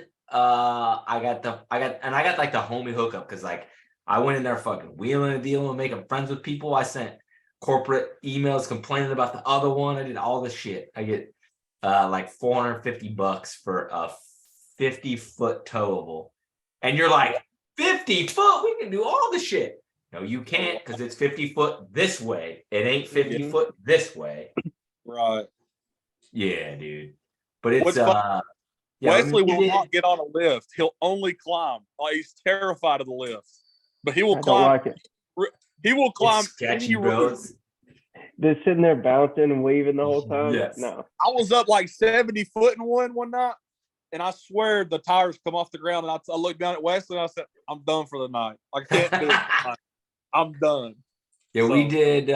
So we did our biggest house, like home, right? It wasn't our biggest job, but it was $9,700, right? And so a job that big, which lesson to you guys, when you get a fucking big ass job, go to it before you fucking go hang the lights. But we go to it. So we're out in Bay St. Louis, Mississippi. We did a whole neighborhood, right? It was like $7,500. I'm like, all right, we gotta stop by this it took all fucking day. We gotta stop by this fucking thing. My guy's like, oh my God. We pull up this house. Isaiah's like, this is like a $10 million house. Like, I'm like, fuck you. He's like, no, it's a $10 million house. So like we test some shit and we put the ladder up, but like we've been working all day. So like I wasn't out there like analyzing where we could get ladders to, what we could do. Right. So we end up locking down the job. I upsell them on some windows. Right. So it ends up $9,700. So I'm like, all right, the whole army's rolling, the whole squad. So we rolled 3 trucks deep, every fucking ladder, every guy. I bought us walkie-talkies. We were all walkie-talkied up to do this whole, because we were in the front yard, the backyard, the back fence, all the whole garden bed, everything. Bro, when I tell you that house almost killed me, ridiculous, right? Hindsight 2020, you just go rent the lift, which is like, for me, so it's like after taxes and everything, it's like $515 or something like that. Game changer, bro. Game changer. But when you're new or you're tired and not paying attention, those overlapping ones you can't get to and all of that, like the intricacies of the business is like, I really think that my training class is it's more valuable for like how to start, you know what I mean, how to launch, than it is how to hang. But then I offer my services to everybody. Like, you can just fucking call me You know what I mean? And those are because you get in those situations where you're like, you look at it on Google, you're like, yeah, we're good. Like, we'll just take an extension line and we're all good. Yeah, then you get out there and you're like, oh shit, I didn't realize the house was raised 4 feet. It's a 2-story house and it got big ass bushes. And so you got to get a 32-foot ladder and it barely makes it. Like When that's when there's two eaves stacked up on each other and the one's only like 3 foot wide, that shit is scary, bro. yes. I've been on one, but I watched Wesley get on. And I'm like, dude, please get down. Like, Oh God. I wish you could have been at the house I'm talking about out in Slidell. So it was during the World Cup, right? And so if the USA was playing, my guys knew I wasn't fucking showing up. Didn't matter, right? So they're like, boss, we just locked down the biggest house in the history of Let's Get Lit, and you're literally not going to be there till the game's over. I said, there's not a chance in hell that I'm going to be there. It's a fucking World Cup, right? So I watched the game. I drive out. I had to borrow my mom's car because they took all the trucks. So I borrow my mom's car and drive out there. I get there, right? And I'm like, all right, they're not doing bad. But like, as soon as I get there, like I organize shit, I get shit rolling. And then I'm like, Trevor, come here real quick. I'm like, how the fuck you think we're gonna get that? He's like, well, we'll just put a ladder. Oh no, a ladder. Well, what if we go? I'm like, we can either attack it now. Like, I just got here. It's 1 p.m. Y'all been here since fucking 9. We can either attack it now or we can save it to the end because it's gonna be the biggest bitch. And at the end, we might be so tired, we just cut the line and just call it a day. He's like, we'll save it to the end. Biggest mistake we ever made. So we saved the rotunda, right? On the far right of the house. The rotunda comes around and then does that and goes backwards. And then right here, there's like this low piece, but the low piece doesn't have a roof that's one direction. The roof, I'm explaining it poorly. You can't, I had to get a fucking ladder, the little giant ladder, right? And get it all oriented, all crazy on the roof.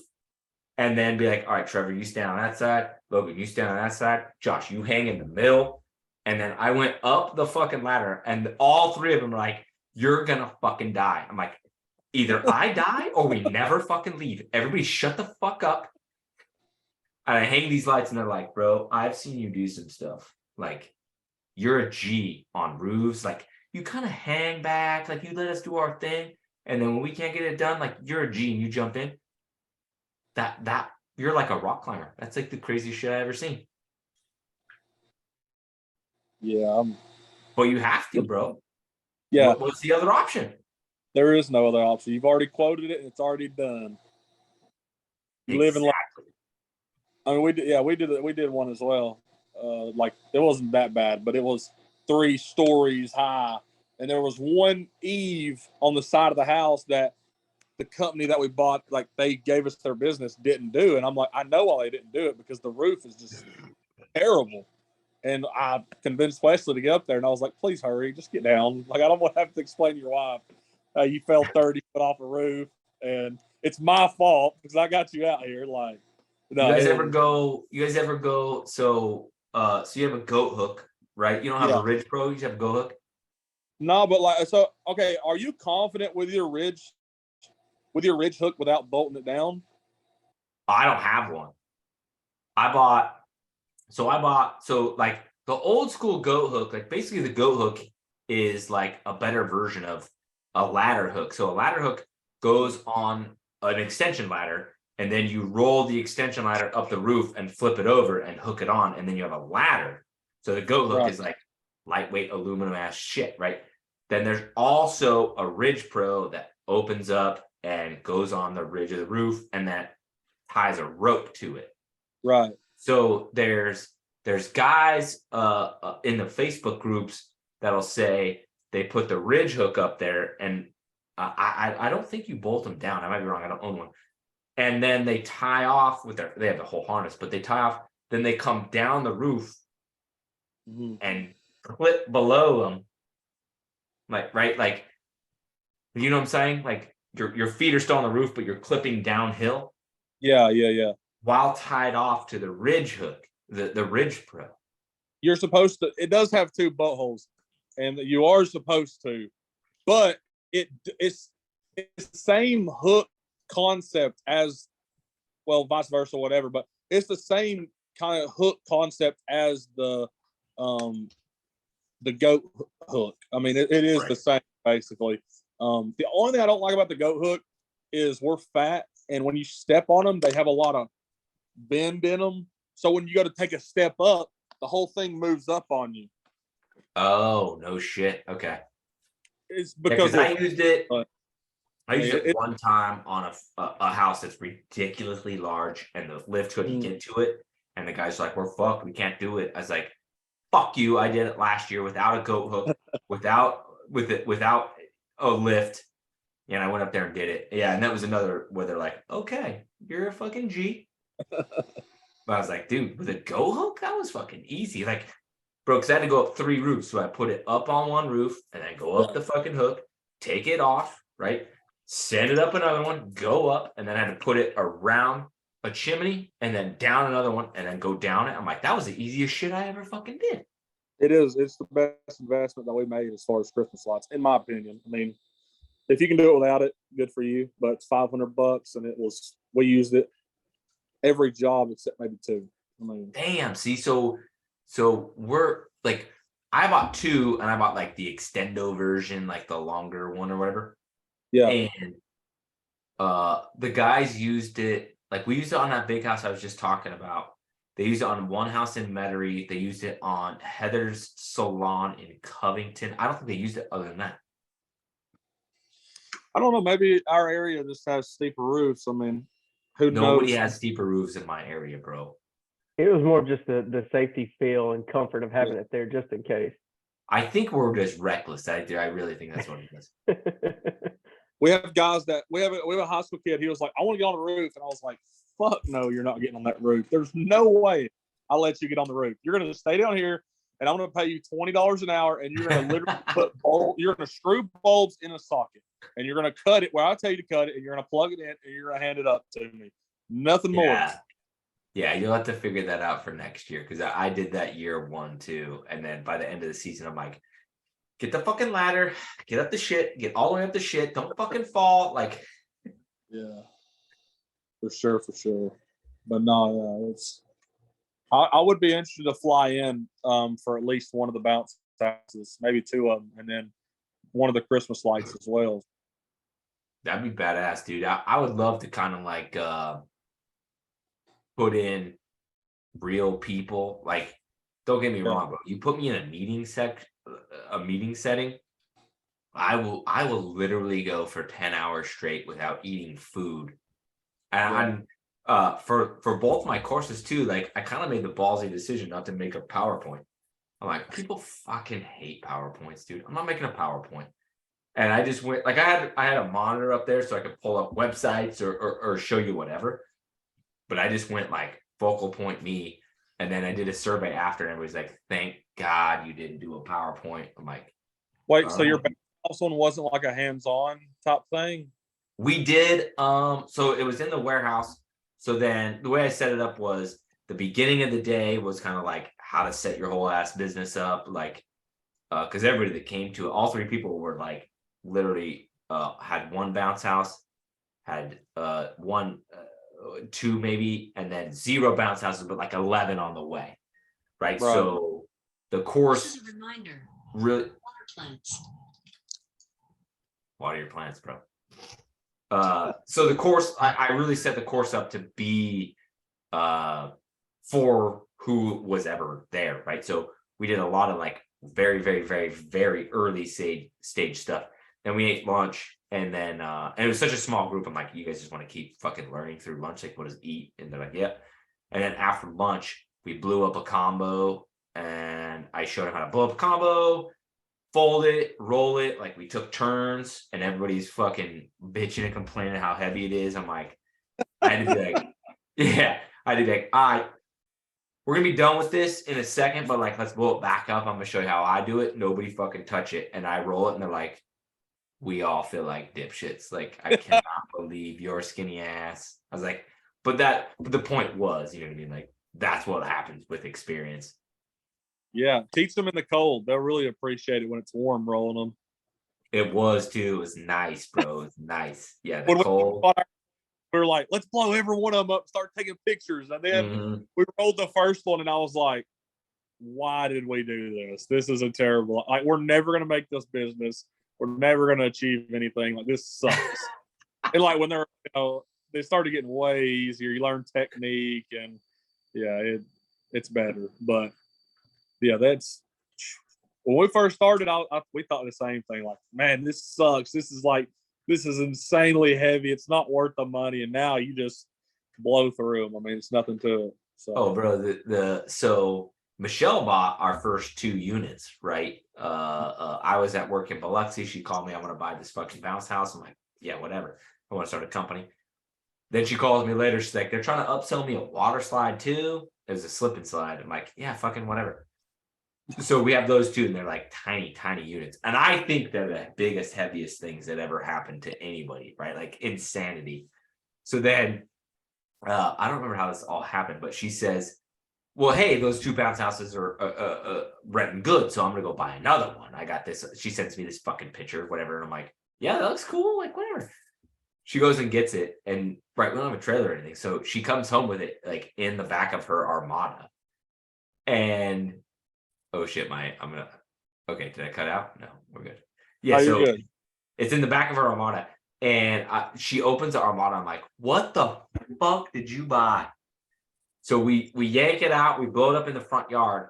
I wish I remembered how many days it was in the front yard. I think it was 6, but it's because I couldn't roll it. Couldn't roll it, impossible. So finally, Scott, my next door neighbor, who's like pretty in shape dude, he's on the fire department. He's definitely bigger than me. Like, I'm out there trying to fold it, and he's like, hey, bro, do you want a hand? I'm like, I am not one to ever say yes, but like, fuck yeah, bro, like, get over here. And so we roll it, and we had to take it to a rental that was at the front of our own neighborhood in their driveway. And like, by the way, I didn't know anything. I didn't have sandbags, like none of this. So we go take it over there, and then we leave. And I told Michelle, I was like, Scott had to help me roll it, dude. Like, I literally don't think it's possible to pick it up. I don't know how the guys at the spacewalk rolled it. And then, right, it's still the most hated unit to this day. I've sold that one and bought a new one.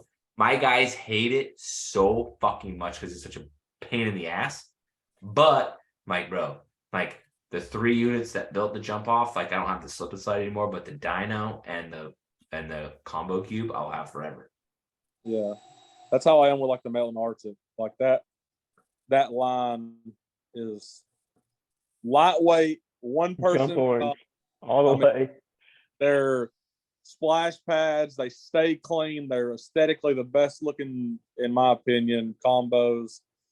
And we have some 2 combos that we thought were the lightest things ever until we got these. And I'm like, holy, like this is crazy.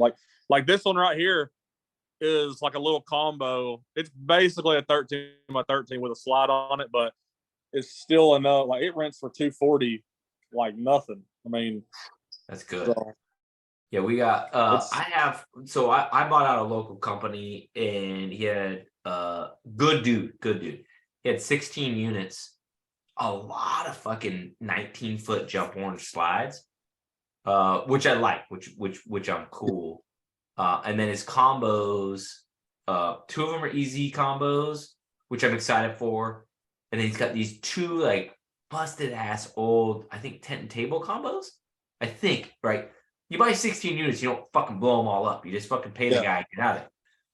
So I've never even seen them with my own eyes. But I put the shit on the website, right? It's slow, right? Right now is our slowest month of the year. And I get there, he's like, the 2 dry units, the sports combo and the castle combo, the dual lane ones from I think tent table, I think. He's like, those will be your best renders. I'm like, you're cute, Reese. No, they won't. But like, let's put them on the trailer. Let's get the fuck out of here. Bro, those things have been fire since I put them in the inventory. That's funny. Yeah, they're and I haven't even seen or touched them, but my guys are like, oh yeah, bro, we'll take these all day long. Yeah, it's nice when you can.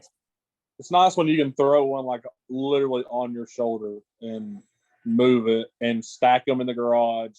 Obviously, because we're in a garage, but like throw them up on top of the other units and stuff like that. It makes a lot more room, and it's just easier. You are definitely a lot stronger than me if you can pick up a combo on your shoulder. I'm not gonna do it right now, but I would. I could throw that one. Bounce house. Huh? I lifted up a bounce house. I showed Nick at Top Golf. Yeah. Oh yeah. That was cool. That was cool. I can't even blow an extension cord at the same time. And get the electric dolly. Freddie got to make 3 trips. That's why I got an electric dolly. Hell yeah. You know what? It's crazy too. You don't realize what the most exhausting point of a pickup is. Okay, I want to ask y'all this. What's more exhausting? And it varies obviously from the stop, but I found that the pull or the walk back to the trailer after rolling was the most exhausting day for me. Rolling is exhausting, but it's just different. I don't think that the walk back is harder. It's only that you're so tired from rolling that crap that now you have to walk back with it. Right. I've been in some situations where I always told myself, like, this walk back is worse than anything. And when we got electric dolly, it was such a breath of fresh air, man. Like, you're so right. Knowing you don't have to agree. drag it through the yard and push it up the trailer ramp and, worry about where you park to get the best angle on the trailer ramp. Yep. Yeah. Now I park down the block and then come up with the stuff. Hell yeah. Hey, let me ask this question. At what point did you guys? I'm new to the game, right? So I started back in October. So at what point did you guys figure out that you needed that electric dolly? Like immediately. Right now, I got like 4 units. The day that I rolled up my first bounce house. Yeah. As soon as you afford it. Yeah. So I got mine. So I had a whole right there on the YouTube channel. You can see all the fucking shit that we used to use. And then a local operator named Matt, he has All-Star Rental. He's the next city over, but kind of far away. So we don't really overlap too much, but we have a good relationship. So he texts me, he's like, hey, I'm selling this electric dolly, this much money. And like, I looked at the picture, I'm like, bro, fuck, that thing looks sketchy. Like, no thanks. So then like a month or whatever later, he's like, all right, bro, I'll let it go for, I think it was 1,400, right? So I'm like, okay, fuck it. So I go see it. It's weird. It's goofy, but I'm like, all right, I'm gonna buy it. And at the time, I'm like almost running alone, like almost. And so I buy it. Changes my life to a degree you literally cannot describe until you get your first electric dolly, right? Yeah. 100%.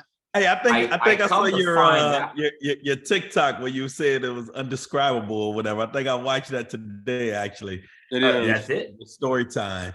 It's So that dolly though. So the funny thing about that dolly. So I end up finding out that it's a Rollsall, right? I'm like, what the fuck is a Rollsall? I look it up. There's some ghetto ass website. I'm like, okay, that's weird. And so I start putting in my YouTube videos just because I use it, right? Just because I use it. Tommy finally reaches out to me and he's like, where the fuck did you get that? That's like probably the 3rd dolly I ever made. I was a rental company that was just tired of pushing stuff. So I started making dollies, and a guy in Mississippi talked me into selling that to him, right? And so I kind of tell Tommy the whole story. And that's how I was introduced to the whole thing. And I don't have it anymore, but he's like, dude, that's the worst electric dolly that's ever been made. Like, let me get you a real one. And now I have real ones, right? But the crappy, low-key prototype Rollsall dolly changed my life to a degree that's literally indescribable. I mean, dude, to be honest with you, if you can find a company, definitely came a long way. Yeah, if you can find a company local, and this might be a curse to do on yourself, but just ask them, hey, can I come along with you on a rental? I'm considering buying an electric dolly. If they have one, like, I'm considering buying an electric dolly. I want to see what it's like doing a pickup delivery. I'm gonna tell you, 9 times out of 10, everyone in the rental business is super cool, even if they're competition. Like, I've never had an issue with it. I actually borrowed equipment from local companies that I know. Just ask them, and if you use it one time, you're gonna be like, I'm not renting a single unit until I get one. Like, it is. So my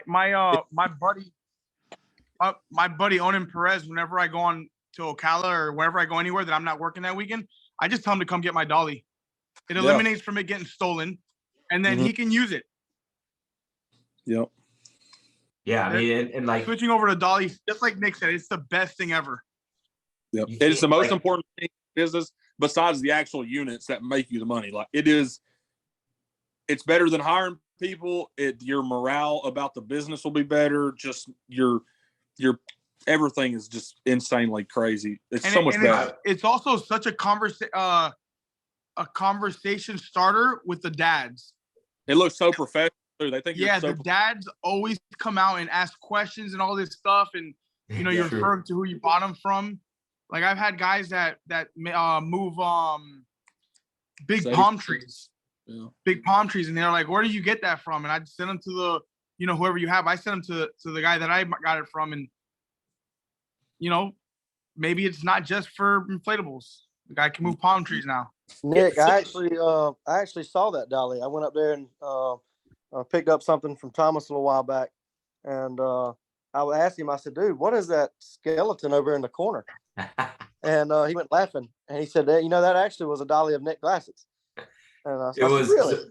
When I had it, it was blue, and then I was gonna paint it red or whatever, but like I was blowing tires on the thing, like whatever. I was busy, and then I got my proper one, the real new Roseall that I have now, the red one.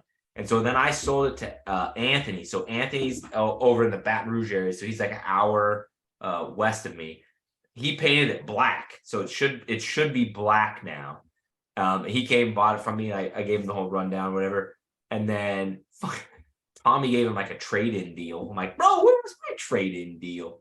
But yeah, so now Tommy has it back.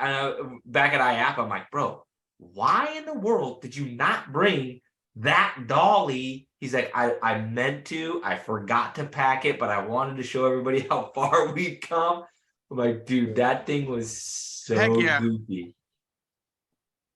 Hey, I got something to add to that. That's So I think it's the most badass dolly's looking dolly ever. Like, it looks horrible. It's the ugliest looking thing. I'd buy a Tractor Supply dolly again. It's skinny. It used to tip over. It has the throttle is set to not the throttle, but the motor is like somebody reprogrammed it. So it's supposed to be set for 75%, but somebody reprogrammed it to 100. The thing does like 12 or 13 miles an hour. Like, I could like sit on the handlebars with a small combo and literally go down the road at like 10 miles an hour because it's so fast. It's so dumb. Yeah, what you had to add, Biggie?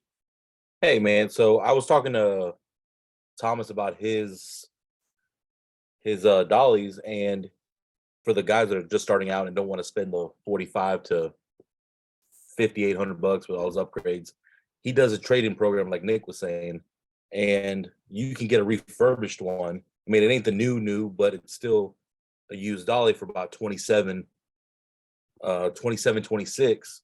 So if you don't want to spend that $4,500 to, $5,800 on a dolly, he does have refurbished ones. Like, I'm picking up 2 when I go to Georgia. Where'd you say that was? Roseall. Is that the Roseall dude? Yeah. I think he even puts the new he puts the new throttle system and everything on them too, on the refurbished ones. He doesn't paint them or anything like that. Bro, I'm gonna need to buy multiple of those. I had no idea this was a thing. Yeah, he does. Yeah. Yeah, just use my promo code Biggie's Bouncers, and I got. Because I got Nice. like my shit looks like this one, but I don't have like mine was just before he put this on and just before he changed to this throttle, which I do like the throttle on mine. It's a forklift, like a handheld forklift throttle, which I do like, but this is better. But this is the one that I have on the way. It's supposed to be here next month. This 40-volt swappable thing, bro. that shit I've was got so a, cool. I've got a That's 56 coming. really I'll let you cool. know The when it knows. interchangeable batteries. Yeah, so you could put Yep. so you just slide these out and put them on a charger like they're Ryobi. So you just put them on a Ryobi charger, and then it's like, you know what I mean? It's like your drill, except they're huge, right? The batteries are huge. So but you could just go buy. I don't remember if Tommy said it comes with a third one or you gotta buy a third one, but like you Little can it just is. whoop whoop whoop swap them out Pretty instead of close. the bullshit Okay. China batteries they all come with that last a year. You got to buy the third one, but they basically it's the same thing that Ryobi has on their electric push mower. Yeah. Yes, Bro, yes. even if you get a chain driven, like, okay, don't get me wrong, like direct drive is obviously better, but we have a chain driven, dude, it serves just as much purpose. Like, everyone will say it's better, yeah. But if you're just starting out and you really just want to, like dude said, get the $2,700 chain driven refurbished, it will serve the same satisfaction. I mean, and then you'll find your love to, like, okay, I'm going to make more money and get the better one. Like, it's not necessarily, it is better. But like I said, they're going to keep coming out with new technology. Like, we have Jolly Dollies. I love them, but also I would have went with Rolls-All, Jolly Dolly, or the other one. I can't think. ETF. Yeah, Good time fabric. Good time fabric or something. The only reason we went Jolly Dolly was winch placement, which we preferred, but that's literally specific to us. Like, it really, you could have gave me any three of those dollies, I would have been the happiest camper ever. And so my workers. I mean, it literally just is like, you get that electric dolly, your life will change. You know, your business will change as well. Yeah, and I don't Yeah, know you're not- about you're not- it, but I don't know how fast that- you plan on so- scaling it. Go ahead, Freddie. Also, what I like is like my thing is like with my business is like I like to get my stuff done so I can get back to my family. Yeah. When I first started, I didn't have much, but I'll put out two slides in a combo, and I'll come home and I have a bad back, so I'm tired. I'm beat. I'm on my Thames machine. My wife's punching me in the back to make me feel better, whatever the case may be. And then to wake up and go pick this crap up again, I'd rather set them on fire. Yeah. You get this electric dolly stuff, man, and I'll go whole 4th of July, come home, let's go to the park. Oh let's yeah. go let's go walk around and enjoy 4th of July ourselves. Right. Yeah, I mean, yeah, that's the thing is and I think you said it, David, but when I got, like, I was hesitant to buy mine at, you know, because Matt was trying to tax me $2,500 or whatever. If I got it down to $1,500, I'm like, fuck it, I'm going to buy this thing. And at that point in time, I had fired my own employee because some you know, long shit we're not going to get into, and I said, fuck it, I'm going back to solo. And I was doing everything myself, like myself.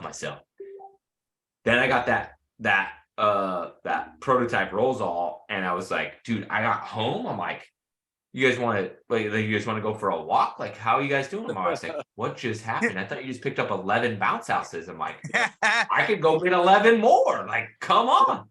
Because as soon as you don't have to push, your whole entire everything changes.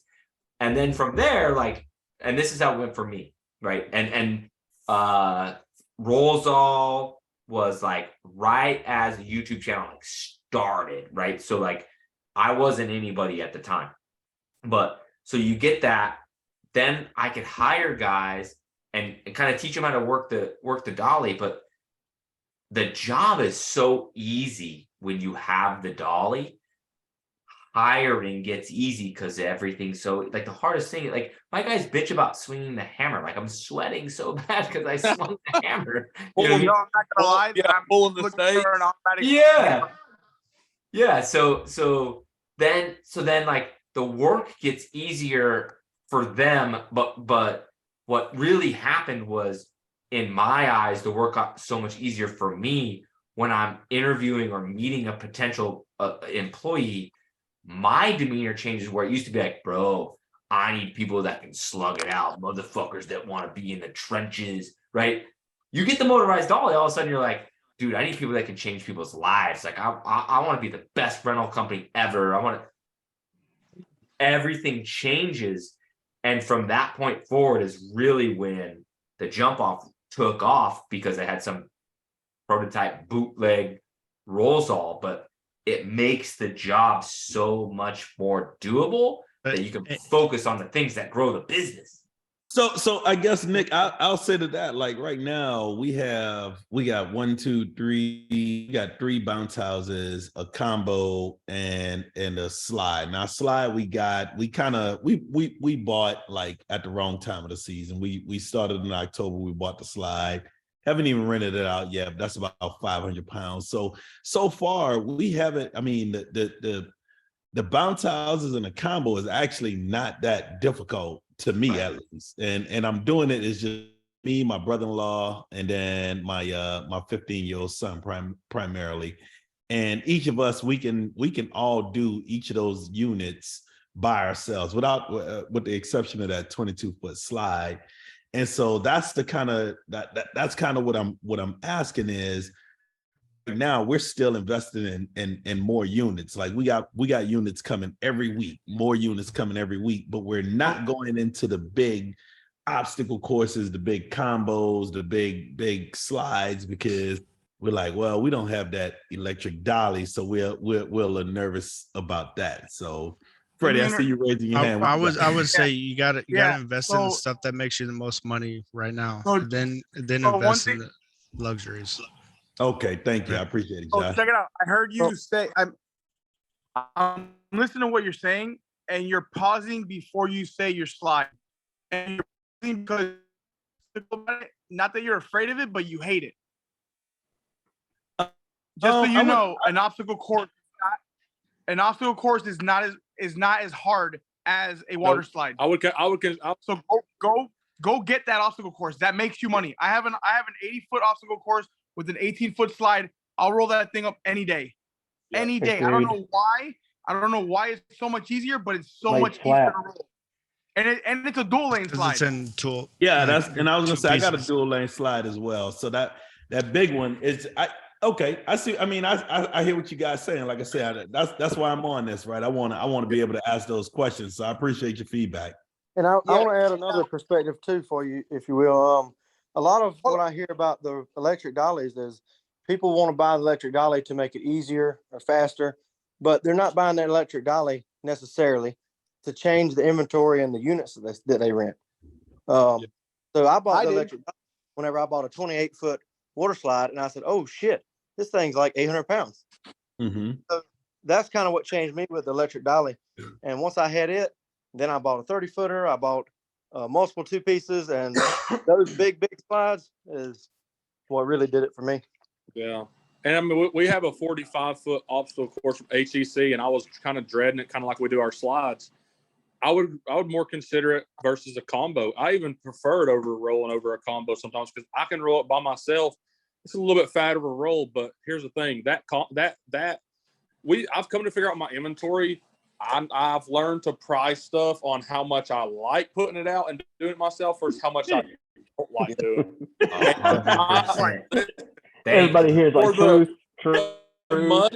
the money ratio to the I don't mind to put it out and pick it up on the and how popular it is. Your obstacle course will be your biggest, and that's just fact too. And it's the more you roll towards the warmer weather, you're going to be like, I'm not buying any more combos. I'm not buying any more bounce houses. I need more slides, because on like say 4th of July, I had more calls. If I had 100 freaking slides, I could have rented every one of them out. Like, you're going to be like slides. So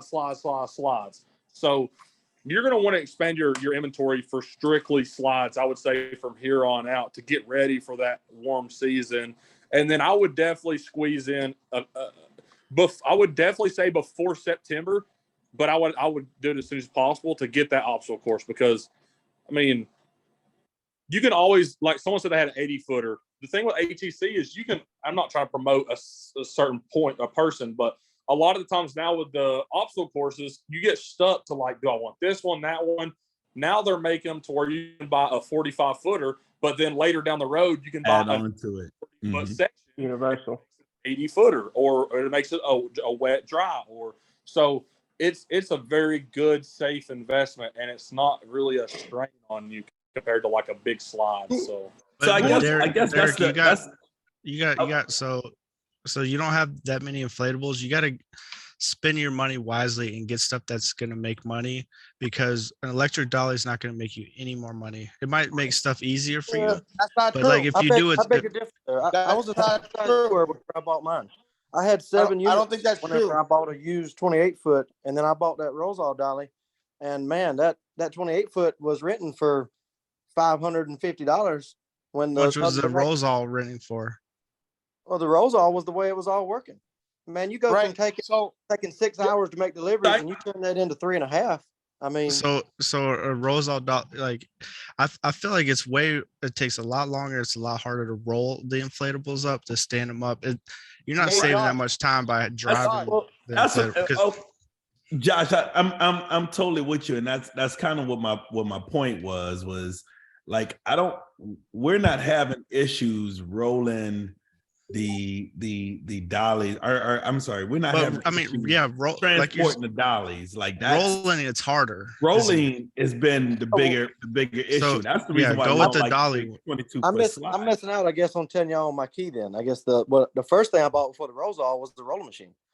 I bought the rolling machine, and man, we don't even get the rolling machine off the truck unless Is that the thing that you crank, or the thing that has the wheels that go in reverse and you No, roll it? you go to the rolling Oh yeah, machine.com. those are garbage.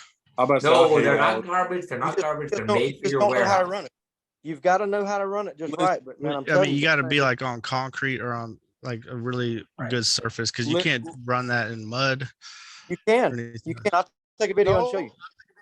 Listen, You might as well Derek, get a dolly winch, right? Listen, I rolled up my 22 footer and all I did with the electric dolly, I tied a freaking toe strap to it. I told my daughter, sit on it, push power, and it rolled. But what if You you're in a gotta know how- you backyard gotta know and how you to don't put have the weight on it. space? You don't have the space to drive it I forward. wonder where you guys can buy rolling straps. I wonder where you hey, we Nick, got I more- actually bought some rolling straps from you, which Look. does help definitely. Derek, Big- Derek, man, I'm gonna answer your question from my my perspective. So to me, your demeanor when you ask the question means you should not buy. I'm kind of with Freddie on this, but I'm opposite of Freddie.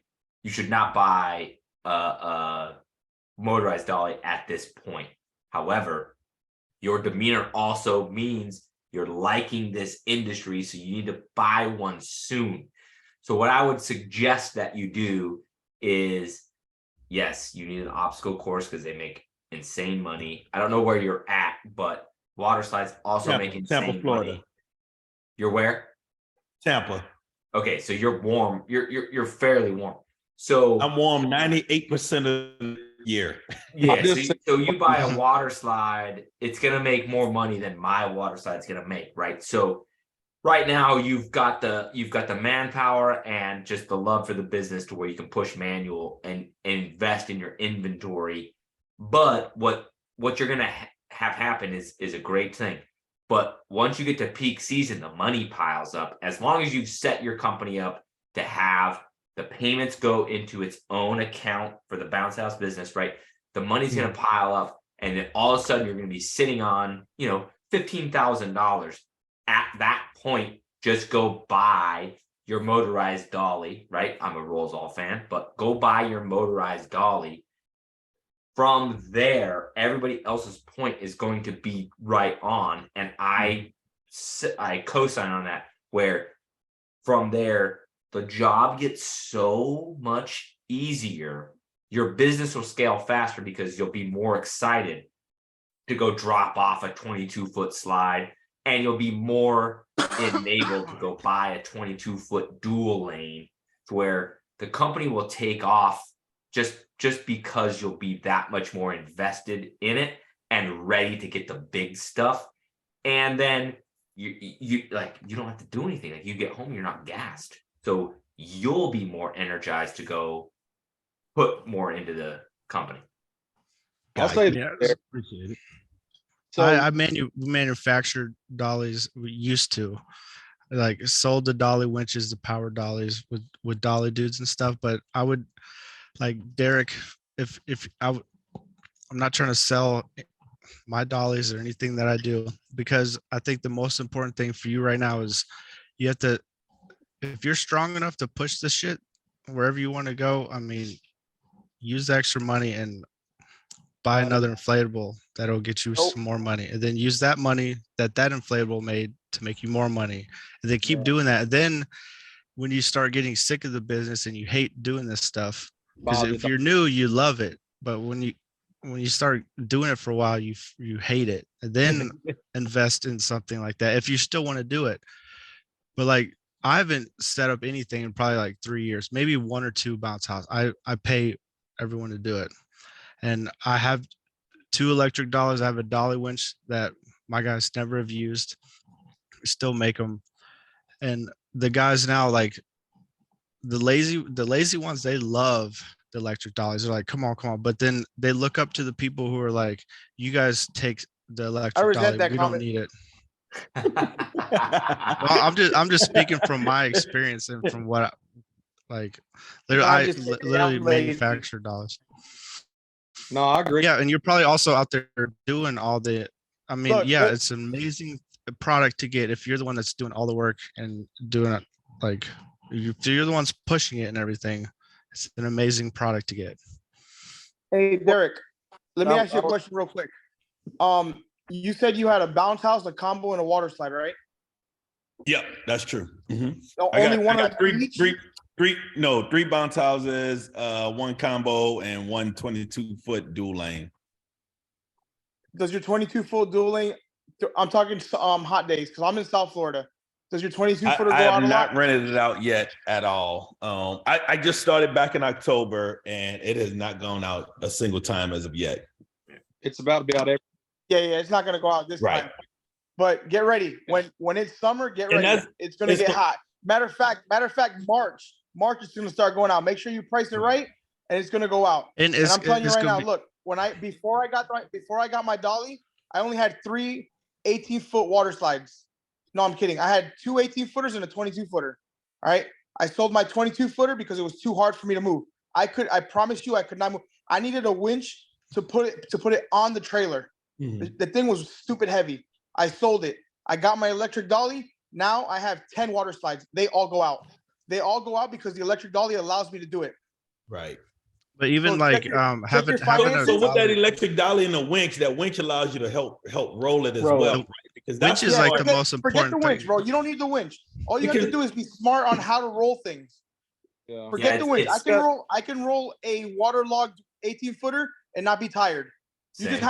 have to be mindful of how you do things. Work smarter, not harder. Forget all these guys that are calling people lazy. No offense to the Jolly Josh Jolly guy. Monica.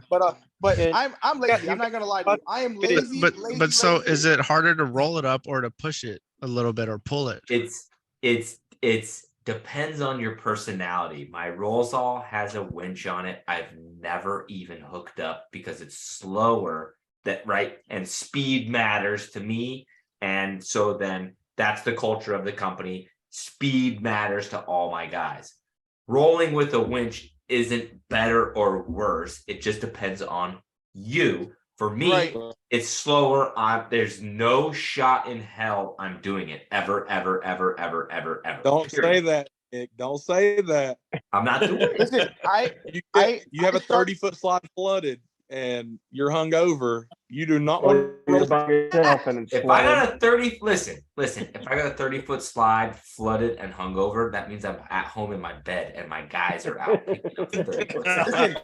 Listen, I started with the winch. I stole it from my job actually, and I brought it to roll up my 22-footer.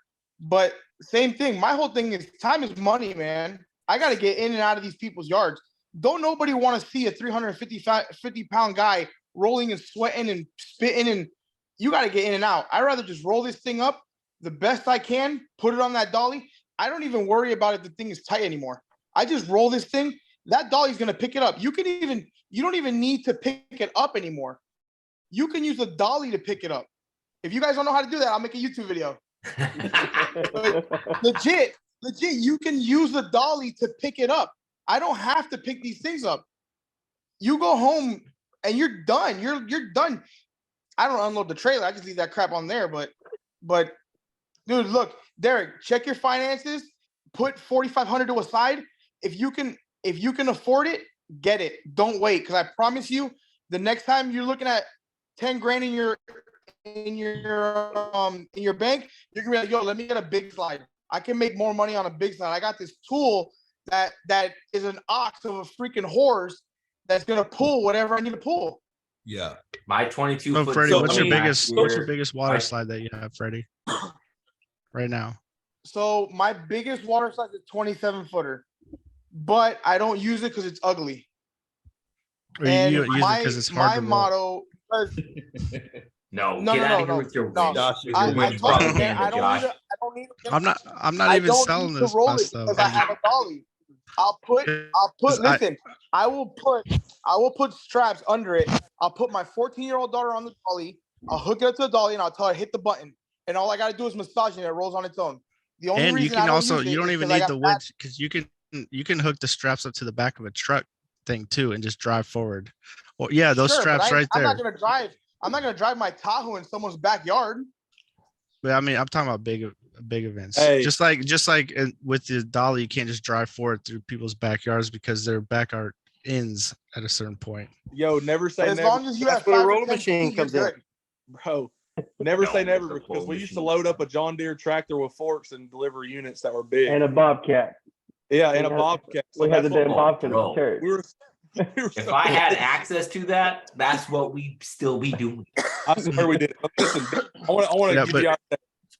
We started with 4 units. We grew to 8. Summertime kept coming on. We kept needing more slides, and then we bought a 27-foot tiki.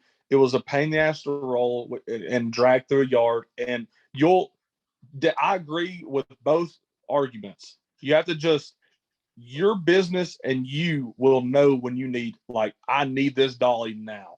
Just have the money ready. Have the money ready because it's going to hit you at some point. I want this dolly tomorrow. I don't care if they charge me $6,000 for it. I want it because You know when it's gonna hit you, make Derek? So Dave, I'll say this: like what we've done, like right now, it's more of a weekend thing for us, right? Mhm. Of course. We Same with me. It's a weekend thing. it's a weekend thing, and it's this is not being braggadocious, but it's not money we need, right? Right. And so Same with me. I Because don't of that- rely on it. because of that, we don't rely on it. So because of that, we're able to reinvest every Yes. single penny that we make into the business, and so that's been being able to Listen. buy more and more units, equipment. Bro, all you're saying is you need to buy a motorized dolly tomorrow. Like if you're not Yep. taking, Listen, you Derek. taking a The paycheck, second you Come buy on. that dolly, you Get are a going to watch. fire your brother-in-law. no, but Well, no, I can't fire him because No. we're actually using his truck. No, It's I his- disagree. Then you're gonna fire your son. no. But like Derek, I Derek- don't do this just on the weekend. Like this is my main source of income, and Uh-huh. like this next year will probably be at 500,000, which I know is shit compared to like Nice. AZ Jolly Jumpers or people, AZ Bounce Pro, Arizona Bounce Run. They're doing like $5-6 million a year. But I know like the 500 most important thing in the beginning is like if you do what's hard now, which is push shit through yards, your life will be easier. If you do what's easy now and invest in like an electric dolly, even though I manufacture and sell them, like later on it's going to get harder because you're not going to have as much equipment. Like literally every single important, like every decision you make right now, because you're starting off, is very important. You want something that's going to make you money now. Like buying a new truck, a new trailer, it's not going to make you more money. Buying an electric dolly is not going to make you more money. Buying I agree. an obstacle course is going to make you more money. Yeah, so we actually we've already What is that? committed to saying we're gonna have an obstacle course I know by why. the end of February. So go brush your hair in the bathroom. Yeah, Good idea. because when I bought 2 obstacle courses, I was still using the Costco dollies, and they would tip over every 5 feet you pushed it, and I was, Dude, yeah, look it how much sucked, time, look how much but time it that, was hard. I and mean, it was- imagine if one of those times you're picking up that unit, you throw your back out. Now what are you doing? Exactly. I agree. I mean, I You're doing agree. nothing. You have to take your place if you're not there. Yeah, I agree with Freddie. I So agree, that's, man. that's what made me buy If you mine. ain't- I was number one. So If you I aren't was writing out, yourself a paycheck, just get the freaking dolly, bro. Yeah. Yeah. Just do the dolly. Also- There's listen. 3 before you buy. I would strongly suggest put your hands on them. Put your hands on each Yep. unit, Yeah. each dolly, and look at which one fits you. Because What all about the 3 of them badass are different. dollies? So let me That's how I You said 3. said ba- I said you 3. said let me badass ask you guys. dollies?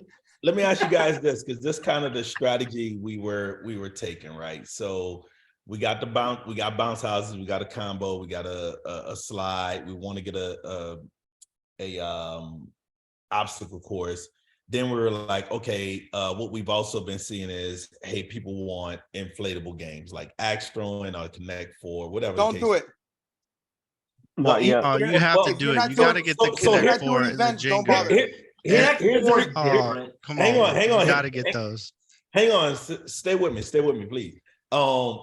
Here in Florida, there's HOA, like you can't buy a house without it being in the HOA. And the HOA, they want, each of those units. They want a slide, they want a combo, they want a bounce house, they want a interactive game. And so we're like, okay, we want to build out our inventory to the point where we can satisfy that before we actually take on that electric dolly. However, if that doesn't happen before that season comes, where those water slides, like you mentioned earlier, Freddie, where the water slides come out, and Big E, I'm pretty sure you're here in Florida somewhere, because I always see your advertisements, dude. They're phenomenal, by the way. No, there's another company down there with the same name. They copied it. Oh, bro, with the I thought that was you. trademark, Damn, dude, I'm in the sorry. trademark conversation. Yeah, Here to I didn't mean to open up a can of But worms. even a 15-foot water slide though is easier to roll up than a bounce house. So just start with some 15-footers. Yeah, and I guess that's the other thing is we don't know, like we're parents, but our kids are older. My youngest is 15 years old. And we never rented water slides. It was just a bounce house. Like we were like, oh, okay, $100, $125, $50, $200, whatever. So we don't really know what the season is. And so I'm trying to get with some guys that are here that are local, that are bigger than us, and sit there and talk with them. And I got one guy who I got contact with, just to find out like how big is that season. Cause I tell you what, man, we have rented out, a 13 by 13 bounce house every weekend since October. And our combo unit has been, every other weekend, and we've never rented out the slide. So we still are trying Derek, to figure that out. let me give you some figures, right? And I'm in New Orleans, which is warm, but not as warm as where you are. I'm born and raised in New Orleans, by the way. Are you really? Hey, Born and no, raised you in heard New me? Orleans. I Wow, grew up what's on that? Second Line, Gumbo and Red Love Bean. it. Yeah. You say, yeah, baby. Yeah, baby. Okay, what's so- up? All right, so my obstacle course, which is a 60-foot 2-piece that hooks together, right? Rock climb slide with an obstacle course piece. Last year did 16,500. Damn, nice. Okay. Which is easy. Like that's a one-man job if it needs to be. The purple, my 22-foot dual lane, right? My purple Hurricane did 14,255. From there, everything else is a water slide. So 18-foot dual lane, 12K, 18-foot single lane, 12K, 21-foot Rampage, which is like kind of like a weird half pipe slide, 10,500, 18-foot single lane, 95, right? It's all water slides. The big earner, right? But then you keep going, and then you get sports combo 9,300, pirate combo 8,800, tassel combo 4-in-1 8,200. Those are the ones that rack up the right. They're not shooting threes; they're shooting twos. They rent 52 weeks a year. Those combos, those water slides, they got their small little window, but in that window they crush it, and then your obstacle course is the king. That's what I'm wondering about in Florida, though. Not in Florida, because you have to remember in Florida, guess who comes down during the cold? The Canadians. The Canadians, all the Northerns, they come down here, and guess what? This isn't cold to them. This is still short season for them. So they're renting out water sides. My dolphin water side this month went out 6 times. And Right, so that's and so Went it's out wet or dry? all good information for you to have going forward. yeah, But if you want my opinion, bro, just invest the hell out of inflatables going forward. And if you can get as much intel as you can from taking out the competition to some coffee, hell yes, respect. But just invest, bro, and push manual, and then just get ready to order your. You need to be able to order your right as soon as you order your motorized dolly. That thing is not going to be ready for 6 months. So you don't need to have $0 in your bank account whenever you order your motorized dolly, right? But just order that thing when you're like, oh my God, this went from a weekend, like what you were describing. We do this on weekends, we don't need the money. Bro, you sound smart and insightful and ambitious.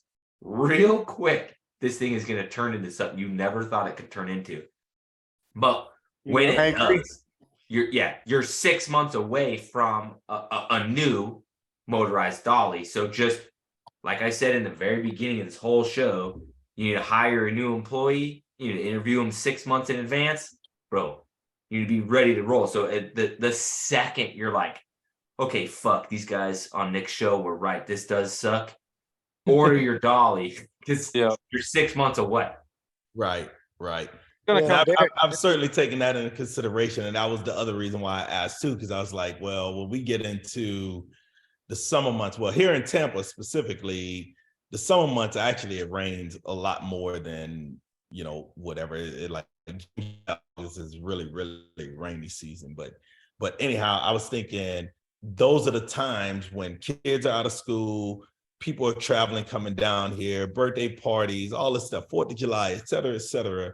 That's when people would be renting those heavier units, and that's when I would really need it. And so again, that was why I was asking that question. So I truly appreciate all you guys insight, and I'm definitely taking everything into consideration. So there's 13 people in this Zoom call right now. Yo, I got a Facebook question has real kicked quick. me out, but hold on one second. last thing about the electric dolly. Last thing, I All right, promise. go Freddie, then I'm going. Go Freddie, then I'm going.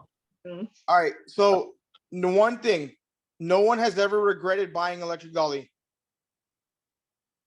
Second thing, you can put your name on the list to any of the guys, or at least the 2 guys that I know, Ozal and Jerry Shepard. You can put your name on their list. They'll make your dolly when it's ready for pickup. If you can't afford it or you don't want to buy it, they're not going to care because it's going to sell. So put your name on it anyways. Just throw your name, call one of them up, be like, see which one you like, put your name, be like, I want one, put your name.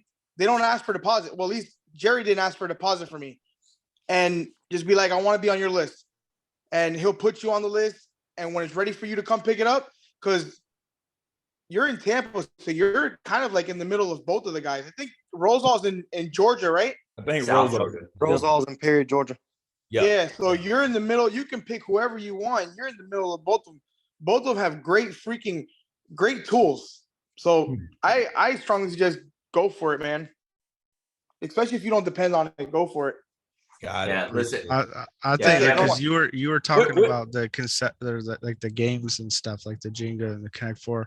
So I was just looking at, so last year I made $23,826 just off Giant Connect 4, the Jenga and the cornhole. And I think it's those things are good because you want to be able, they're so easy. They don't take any effort at all. I mean, you need some tables and chairs, but those things are so easy. It's the easiest thing that you can add. Yeah. Derek, if you're looking for inflatable games, contact Easy from Art. Or I'm sorry, contact Art from Easy Inflatables. They're gonna have a show in a couple weeks called ARA. I don't know what it means, but it's in Orlando, and he's bringing a whole thing of games, inflatable games. Is that Okay. worth going to? And I don't know if they're still No. I don't know if they're still available, but he just Tents. contacted me long ago and told me they were available. Yeah, they'll be there, but ARA is tents, and then like tools and shit. The inflatable pavilion is like tiny, and it's not even fully rented. Easy is there. I think Magic Jump is there, and then one other one. It might be local. It might be Bounce Wave. I don't remember, but it's not even fully sold out. So if you're going for bounce houses, don't go. It's a tents. It's rental associate. I don't know what the first A is, but Nick, The inflatable games, they're more What up, expensive Mark? too. Like you can get yeah, giant Nick, Jengas and stuff have for you cheap. been to the ARA show?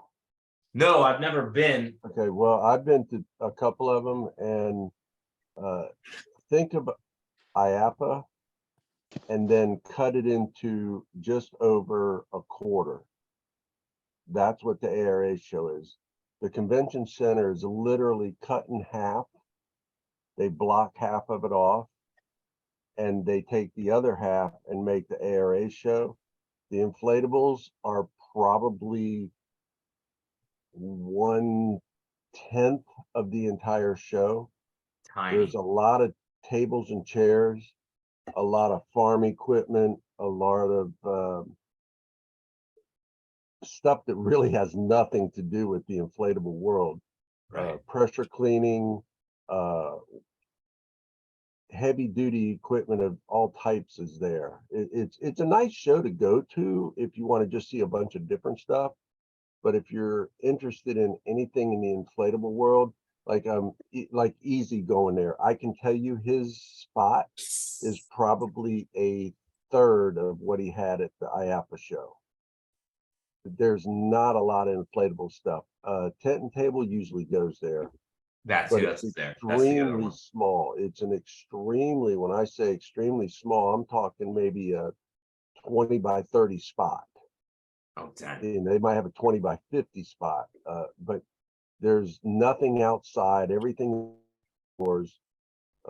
It's really not meant for our industry. There's no dolly manufacturers there whatsoever.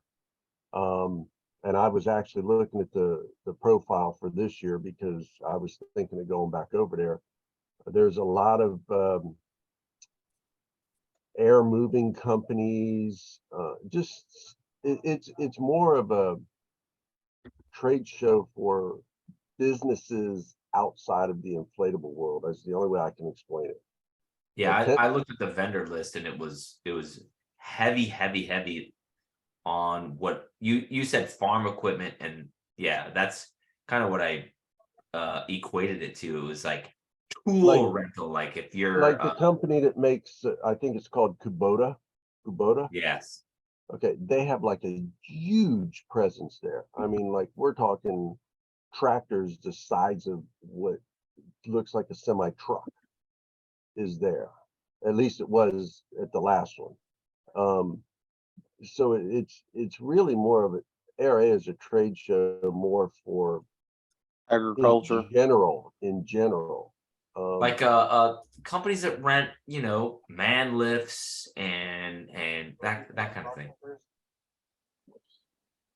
There's So a when you say lot like of air there's a- moving those, yeah, like that- the yeah, those what you portable do- air coolers, are those a possibility to like rent out? What was that?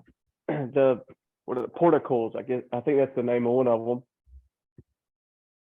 You want me to look it up? You can rent out whatever you want to. Yeah, that's the right answer. But Yeah, what you said it was I called? have one in my Portacool? shop. They're too expensive. That's why I you was should rent them out. trying That's to- good if he wants to rent them out. I wasn't trying to promote ARA. The only reason I brought it up was because, Derek, if you want to get into the inflatable games and they still have it available for sale, it'll save you money on the shipping. Yeah. You really just got to know your area too, because like our area is Yes, where yes, we're at. these rent. Whoever asked that question, yes, these rent. But these don't rent to back. This doesn't rent to a backyard party, right? So Right. if you're bounce house and water slide, like I am, like, and I do have schools and I do some corporate events, but not enough to justify buying this. If you, however, are a huge company that does mostly corporate and you despise backyard, yes, these rent. So, All right, sorry, I kind of interrupted there.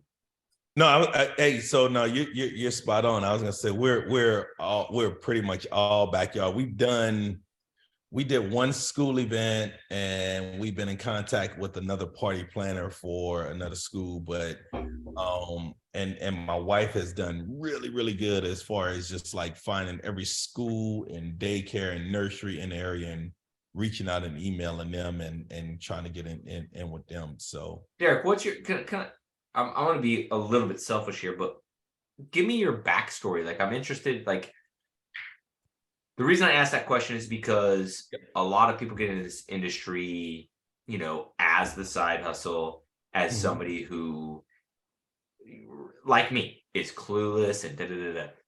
You are like, the more you talk, the more I'm like, okay, this is different. Like, this just feels different. He's got the knowledge. So I'm, yes, and then you're talking about your wife is reaching out to schools and like, you're supposed to do that, but you have no idea why you're supposed to do that. So I'm just interested, and this is a selfish ask, but because I want to create content that let me go backwards. I feel like I've created content that gets people into the industry blindly, like, you know, they're just careening into the industry like a ram. Just go. It's tattooed on my hand. People text that shit to me all the time. Other people got that tattoo, and it's humbling. But like, I've reached a point now where I'm like, I almost feel like it's reckless where I'm getting people into the industry. And I think Freddie is the one that called me out on this, that kind of woke me up to this. It was either you or your brother. But I was like, yeah, like I need to slow down and kind of educate properly. And it sounds like you have the proper reasons for being in the game. So that's kind of why I say it's a selfish ask. But like, what is your backstory? Like, how the hell did you get doing this? yeah, all right. So my wife and I, we're both military veterans. We both served in the Air Force. And we both we went to school. We both got master's degrees. I do cybersecurity work. She does office management, been married 20 years, all this kind of stuff, right? And back when COVID hit, we were both I would say, living the quote unquote American dream as a middle class family, if you will. Expenses are low, our debt and expenses are low, income is above average, right? So we were doing it. We were like, okay, this is you know, good to go. We fast forward and we were like, okay, we need to do something. We always knew we wanted to do something. So my wife actually wanted to start a not a oh man, I'm about to butcher this, not a group home. Yeah, I'm sorry, a group home. She wanted to start a group home. So she put together a business proposal, a business plan. We had the money. Like, I don't mean to interrupt, for like for alcoholics or for no, for like children, for like youth, for teens. Oh, okay. There's a lot of money in that too. Yeah, and so because of that, now she was already in that industry as well. She was a state employee, kind of in that field. But that kind of got us looking into real estate. So then we started into this real estate venture and started doing a little bit of real estate. And then you fast forward, and that was 2020. You fast forward into this past summer, and we have a son, super athletic, plays basketball, travel basketball. We went all over the country with him playing basketball. He finally decided he didn't want to play basketball anymore. And when I say, like, he had, you know, people looking at him for scholarship offers, all this kind of stuff, we were like blown away, because this is what we've done for the past, you know, 8 years with him. And so now we were like, oh wow, we got our summers back. And so And so because he didn't want to play basketball anymore, we said, well, you know, we want you to do something. And we wanted him to start a business. And initially we looked at pressure washing, and somehow, and I kid you not, this is not a shameless plug. This is not me boosting your ego, but somehow I literally came across your 11 things to start a bounce house business video. And I came across that and I was like, oh, okay, that seems pretty straightforward. And from there, I just started joining Facebook groups, started asking questions, started getting into it. And then once I got on board with it, and my son got on board with it, my wife got on board with it, and we all just started, you know, individually doing our own collective research. And from there, we were like, okay, well, what can we do with this business? And so yeah, we just ended up saying, all right, we put about 2-3 months of research into it. We figured out how much money we were going to need to start, as far as, you know, getting our initial units, our insurance, you know, what we going to cost on marketing, advertising, all this kind of stuff. And then we just went for it. And, you know, from there, I ended up, you know, always being in the groups and seeing you guys always give all these helpful hints and tips. And here we are. That's amazing, dude. That's amazing. So, okay. Yeah. If I can put you on the spot, and I'll give you the kick out, right? You don't have to answer if you don't want to, but so do you guys have liability insurance yet? And if not, have you looked into it? We do. So we already had umbrella insurance from our real estate business.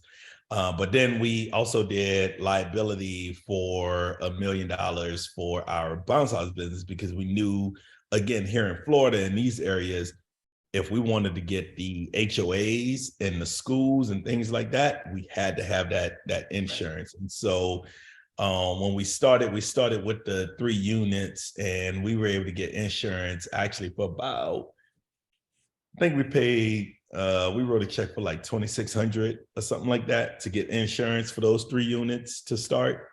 And then we just kind of went from there. How did you know to get insurance? Like what on your radar hit you where you knew you had to do that? Just know, so okay. Part of the backstory is I am on in one of the communities we used to live in that we own a house in, and we rent out now. I'm on the HOA board. And so being on that board for that HOA, I knew that anytime someone wanted to be a vendor, they had to have insurance. And so that kind of led me into knowing that if we wanted to be a vendor for any of the HOAs going forward, we had to have insurance.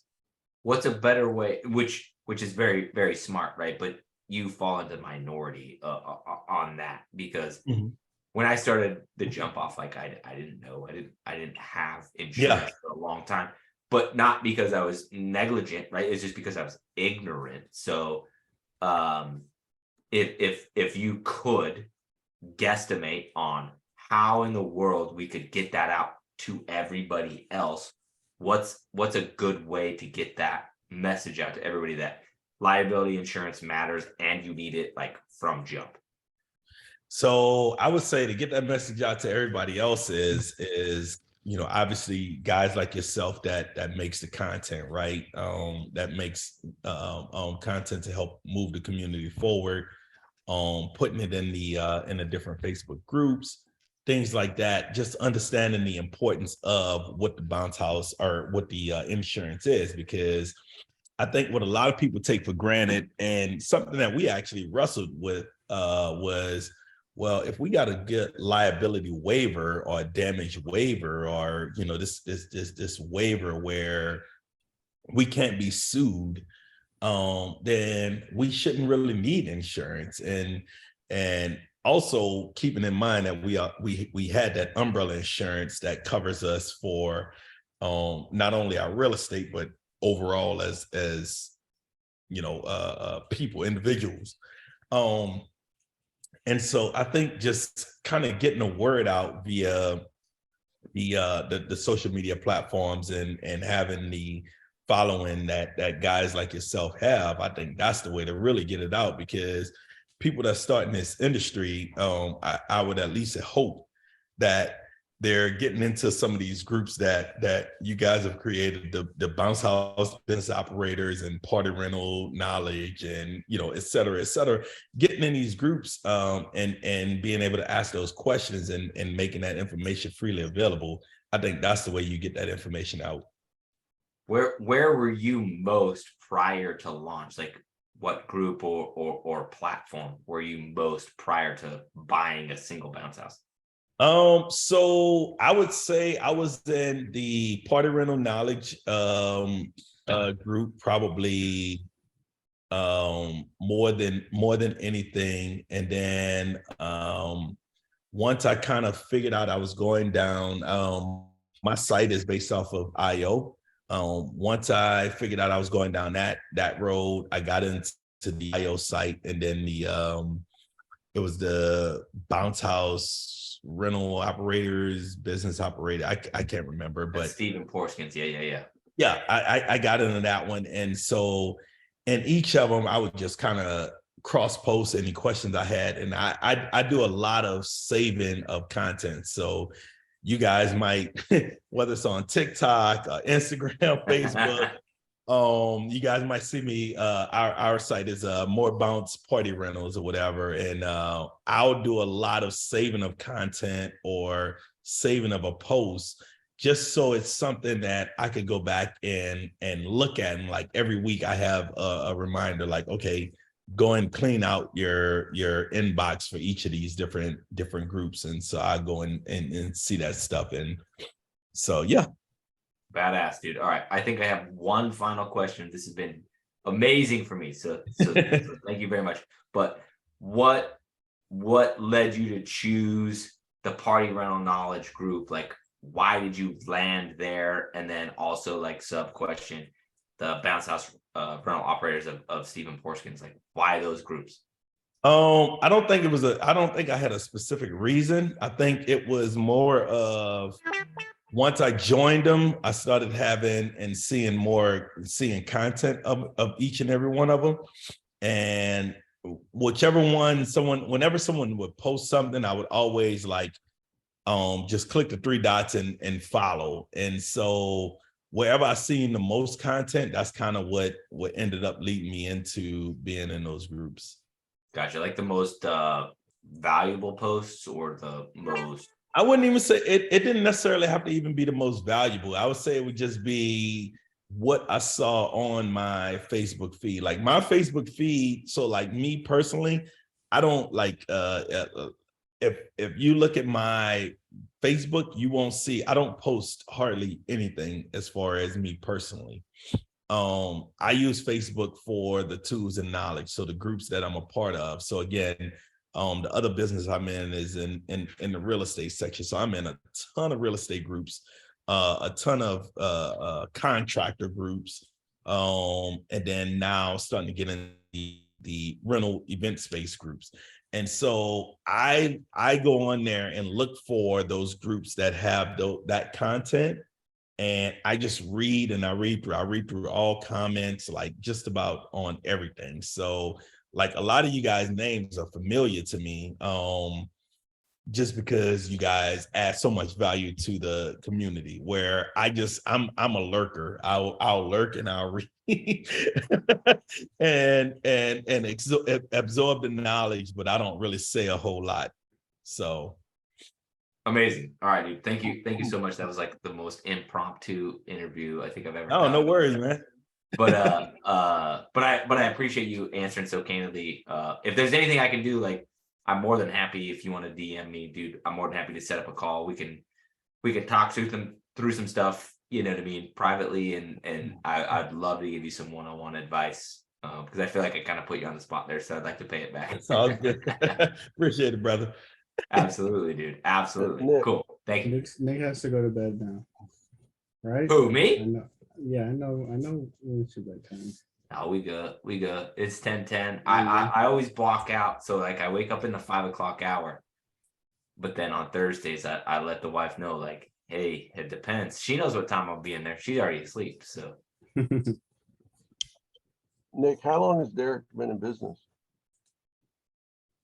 October, huh, Derek? Yeah, I was gonna say I think I can answer that for you, Mark.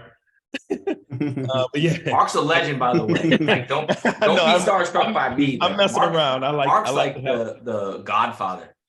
I like to have fun, but no, October is well, technically, let me back up. So technically, August is when we decided and when we started ordering units. October is when we finally got all our units in and we started getting rentals. So I say October is when we started, but technically it was August when we launched our website. But we were waiting on all our units to come in. And so once we started getting our units, that's when we started getting bookings. What's your website? More Bounce PartyRentals.com. More as in MOORE. That's our last name. So it's kind of a play on words on that. Well, my I'm reason gonna pull it up. Hold for on a second. asking that was because I was listening. I was off of I wasn't even part of this meeting. I was kind of listening on the Facebook live feed to you talking. One thing that I recognize that a lot of people don't do, and it seems like you have done it by what you have been saying, is you've done your homework prior. A lot of people don't do that. They just look at, oh, wow, it's $900,000 on the weekends we can make. They don't do their homework. And I think with the knowledge, or I guess knowledge would be the right word, between you and your wife as to how you looked and approached this business is working. And I think that is something that everybody should do, is their background or their, look into this, what you want to do. You got to have a business plan. It kind of sounds like you have one from what I was hearing you say. If I'm wrong, correct me, but I think I'm correct on that. No, you're 100% correct, Mark. Yes, sir. And I see, I'm pretty direct when I say things. I see a lot of these newbies coming in here and they don't have that. And you can see that really, really quickly. And with you on the opposite side of the state from me, I clearly see that you had a plan. And I think executing that come our season, which is probably another month and a half, end of March, you're going to see yourself growing very fast. And I think we're going to hear that in one of our groups one day. You're going to be talking at your success. So I appreciate that. I just wanted to mention that to you. Thank you so much. I truly appreciate that. That's very, very encouraging. Thank you so much. Yeah. I second that with Mark for sure. Like it's, there's some boneheads that come in here, man. Not necessarily this show so much. I'm a bonehead. You're Freddie. Freddie Mac, man. No way. No way. I faked it till I made it, and I made it. Oh, Derek, I have a question for you, Derek. Yes, sir. So after doing research, like with the power washing, the pressure washing, why did you choose this over that? Because that seems so much more fun. I watch the videos all the time. I see pressure washing videos and I'm just like, it's because of me, bro. It's because of me. What are you talking about? The pressure washing? Right. Nick saved me from the pressure wash. No, so you should go start a pressure washing. What it really was when we looked into it, my son, my 15-year-old at the time, he was actually no, he was still 15. He really got into the bounce house, and my wife has always been, as I mentioned, she worked in the social field and worked with kids all the time. So she always wanted to do a business that involved or had to do something with kids. And so once we started looking at the pressure or the bounce house and party rental business, she was just like, all right, yeah, this is a go. So we were like this close to buying into a franchise of a daycare. And not to say that it's off the table, but I mean, my wife still really wants to do it, but it's kind of like we've kind of There's so put much money tiers in on the too. things in which we want to do, where it's like, all right, group home, daycare, and then Bounce and house, then pressure really wash. pressure wash. Yeah. So we've always known that we've come up with an idea for a nonprofit for kids called IO Youth, kind of a play on words of IOU. I like the name. I like it. Yeah, we haven't started it, so don't steal the copyright money. but we already have this idea on what we want to do. So again, my wife is all about giving back to kids. She's an amazing woman, and so that just kind of helps keep me going. Ed and Josh, on that pressure cleaning thing, I've been a painting contractor for 32 years, and get on a 30-foot extension ladder with a pressure cleaner one, and you will change your mind very, very fast how quickly pressure cleaning sucks. Yeah. My mom, she was a painter for 40 Just years. like- That's like hard Vic says, work just right go. there. Well, with the pressure washer thing, the other thing is I'm afraid of heights. So when y'all talking about the light business and getting on a 32-foot ladder, I was like, no way in hell I would do something like that. So Even with painting, you got to get up on some tall ladders sometimes and paint Yeah. ceilings. Like you got to do some crazy stuff. So yeah, the paint. Oh, with work painting? was- Oh, absolutely. Yeah, my mom's, her elbows are gone. I mean, it's a lot of work. Yeah. Well, I've been a painting contractor for 32 years and had a party rental company for over 20. And, you know, I worked 7 days a week for the past 20 years. And let me tell you, it's no fun. Pressure cleaning's no fun. I sub that out. I don't even do it no more. I have a $5,000 machine and I don't even use it. It just sits there. Yeah, and when he said real estate, because that's what I wanted. Like I'm ready to sell everything, get into real estate.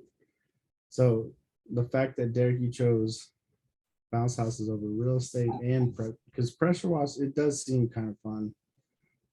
But real estate, I feel like, because they say if you even ask Alexa right now if you have one, like what's the most millionaire, like what do they do? It'll say 90% of all millionaires are in real estate. Yeah, I wouldn't say I chose bounce houses over real estate. Like we still do real estate, and I would just say bounce houses have become an addition, because like in real estate, there's different. So the way I look at real estate is the way you can look at party rentals, right? So like you can be a bounce house, you can be tables and chairs, you can be tents, tables and chairs, you could be a 360 booth. It's different areas, right? So in real estate, you got guys that flip, you got Airbnb, you got Airbnb arbitrage, you got all these different avenues in which you can take. We chose to go down the long-term rental. Like we want to just buy property, put a tenant in there, and have that tenant sit in there for hopefully 3 to 5 years, and then we'll have to turn it over. And that's the path that we go down. Airbnb stuff. So we haven't done any Airbnb. No, I mean, as great as Airbnb is and what it could be, we have not done any of that. And while we would love to do that, we got friends that do it.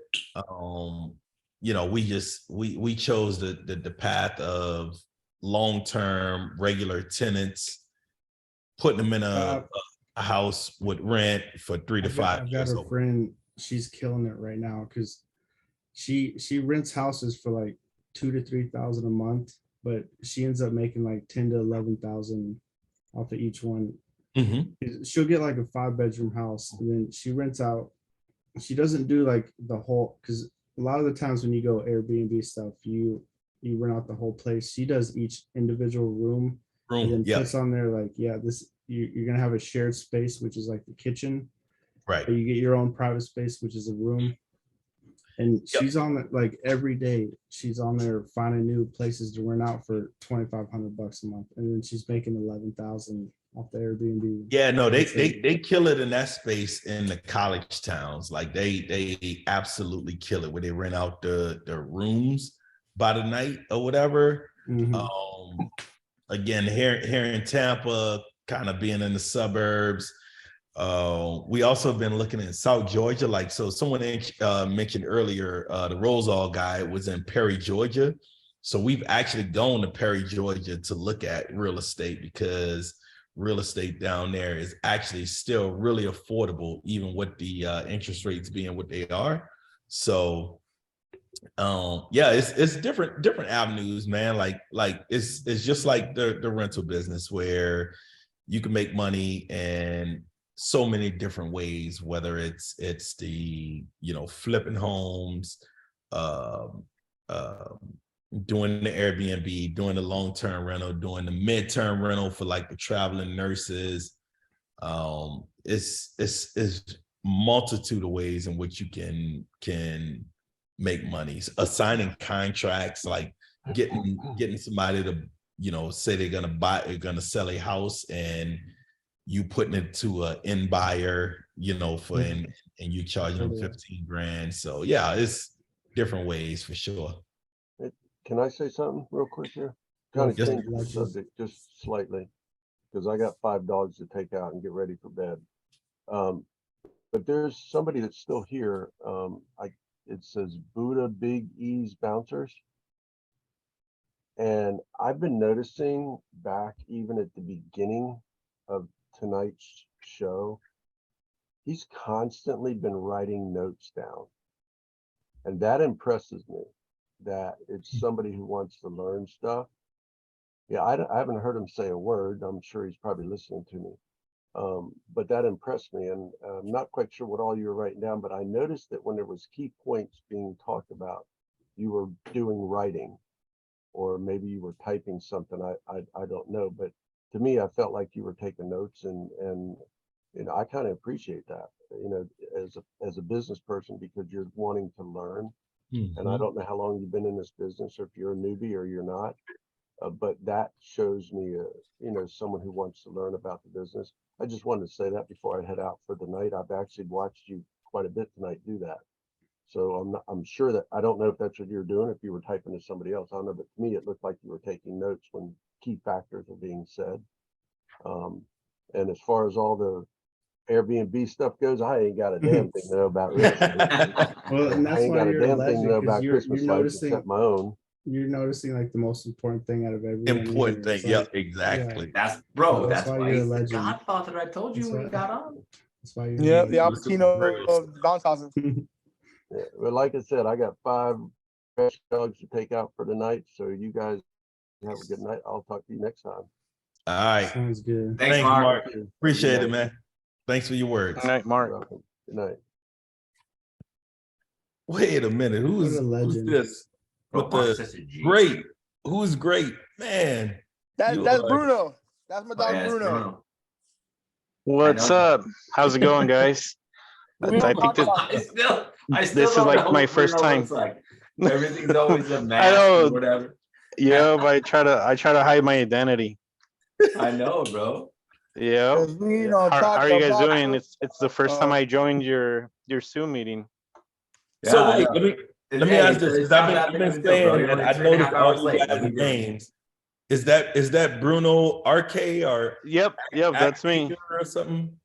Yep, that's Yeah, me. fire That's you. starter. Okay. Fire starter. See, I told you. I know all you guys. You guys be posting. You and- do, dude. Yep. You do. Let me learn from you. And yeah, nice. If All right, cool. if it's not my little guy, you'll see like a Mandalorian in the background. I'm not a picture type guy kind of thing. So that's why you see a bunch of graphics and stuff You like make, that. hey, Bruno, your you make videos though, sunglasses huh? and Like, your aren't you a mustache. video editor?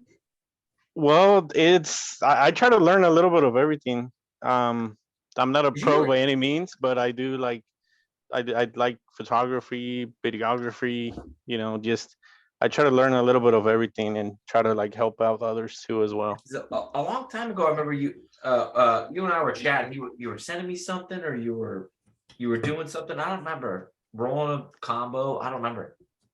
Something. I know. I'm like I said. It's probably been a minute, but I'm sure I probably send out something like that.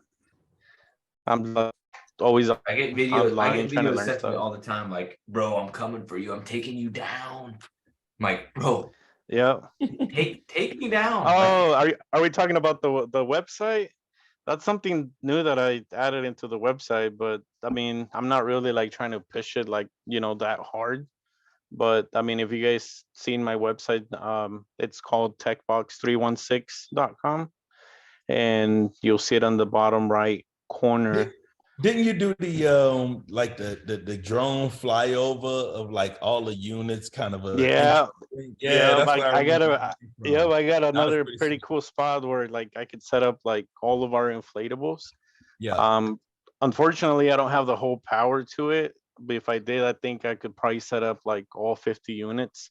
But yeah, it gets really tough. But I try to get like content like that, big and bad. It attracts a lot of customers.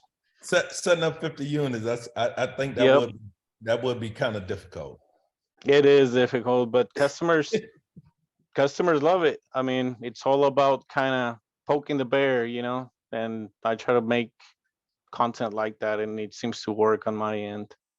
setting up 50 units ain't bad, bro. It's taking down 50 units. I know. True. You ain't Good Yeah. point. Good point, take Nick. it down. You're gonna take it back up. Yeah, you have a that's the dolly hard ranch. part. That's the hard part, especially if it's only like 2 or 3 people. Man, I'm Bruno. drenched by the time we're done. What's Bruno, up? fly me out and feed me tacos. I'll help you. Dang, the volada. Let's do it. Let's do it. We'll see. Where are you, Bruno? Where are Biggie, you? were by the you way? were you taking I'm notes? located in Kansas, Wichita, Kansas. How close is that to Kansas City, Missouri? I would say roughly about 2.5 hours or 3. Oh, far. Okay. I was in Kansas City for the first time ever a couple weeks ago. Oh yeah. What you think about it? I was at the hotel and at the place we filmed the show, and back at the hotel and the place. That's all I did. Yeah. Dang. Yeah, I know my a dad guy was out like, "You there. got some good barbecue?" but- I'm like, "At the airport? No, the barbecue wasn't that good. They didn't give me shit." No, dang. Yeah, So, there's a Nick, lot let of me- good places. Barbecue there. Hey Nick, if you don't mind, let me ask this question on your show. How many units do you guys have if you want to go down like the list? Like 28. So we have Oh, shit. 52. Right, and you cheat, right? In this industry, you cheat. So if you got like I have a 27-foot dual lane that has a Mhm. slip and slide attachment, and you can't rent the 27-foot without the slip and slide attachment. Well, you count them as 2, so right? You cheat so you can. Gotcha. Yeah, you cheat so you for the bravado. Or there's some very humble people in this industry that don't. You know what I mean? That being said, so last year, so I bought 20 units since about the end of right at the end of September. So I have 20 units that haven't even rented. So last year we were basically operating at about 30-ish units. And then if you want to know the full story, I'll tell it. But I just kind of came up on some units totaling about 20 since then. So going into the next rental year, we're basically up, what is that? 80% units going into this year. And for me, it's like I said it a lot, it's 10:30 at night, so we started 3.5 hours ago. But I said it at the very beginning of the show. I know, right? We about to set a record. So Oh snap! Real quick, I don't mean to interrupt. I saw Nick switch from Bud Light to bourbon, so I'm out of Bud Light. That's all it is. I'm out of Bud Light. I don't mean to interrupt, Nick, but just real quick, just to kind of get an idea here. So you've been in business how long? Because I mean, this is like my first time I ever seen your Zoom meeting. So like, just to kind of get to know you a little bit. For sure. So in 2019, round about late June, I had a corporate job, like a job-ass job. I was in Biloxi, Mississippi. My phone rang. It was my wife. I answered it. She said, "Hey, I'm gonna go down to Spacewalk and buy a bounce house. I'm sick of paying the bounce house guy." She ended up getting upsold also a water slide. So roughly late June 2019, we have a bounce house and a water slide. From there, that's a good bourbon. That's a good bourbon.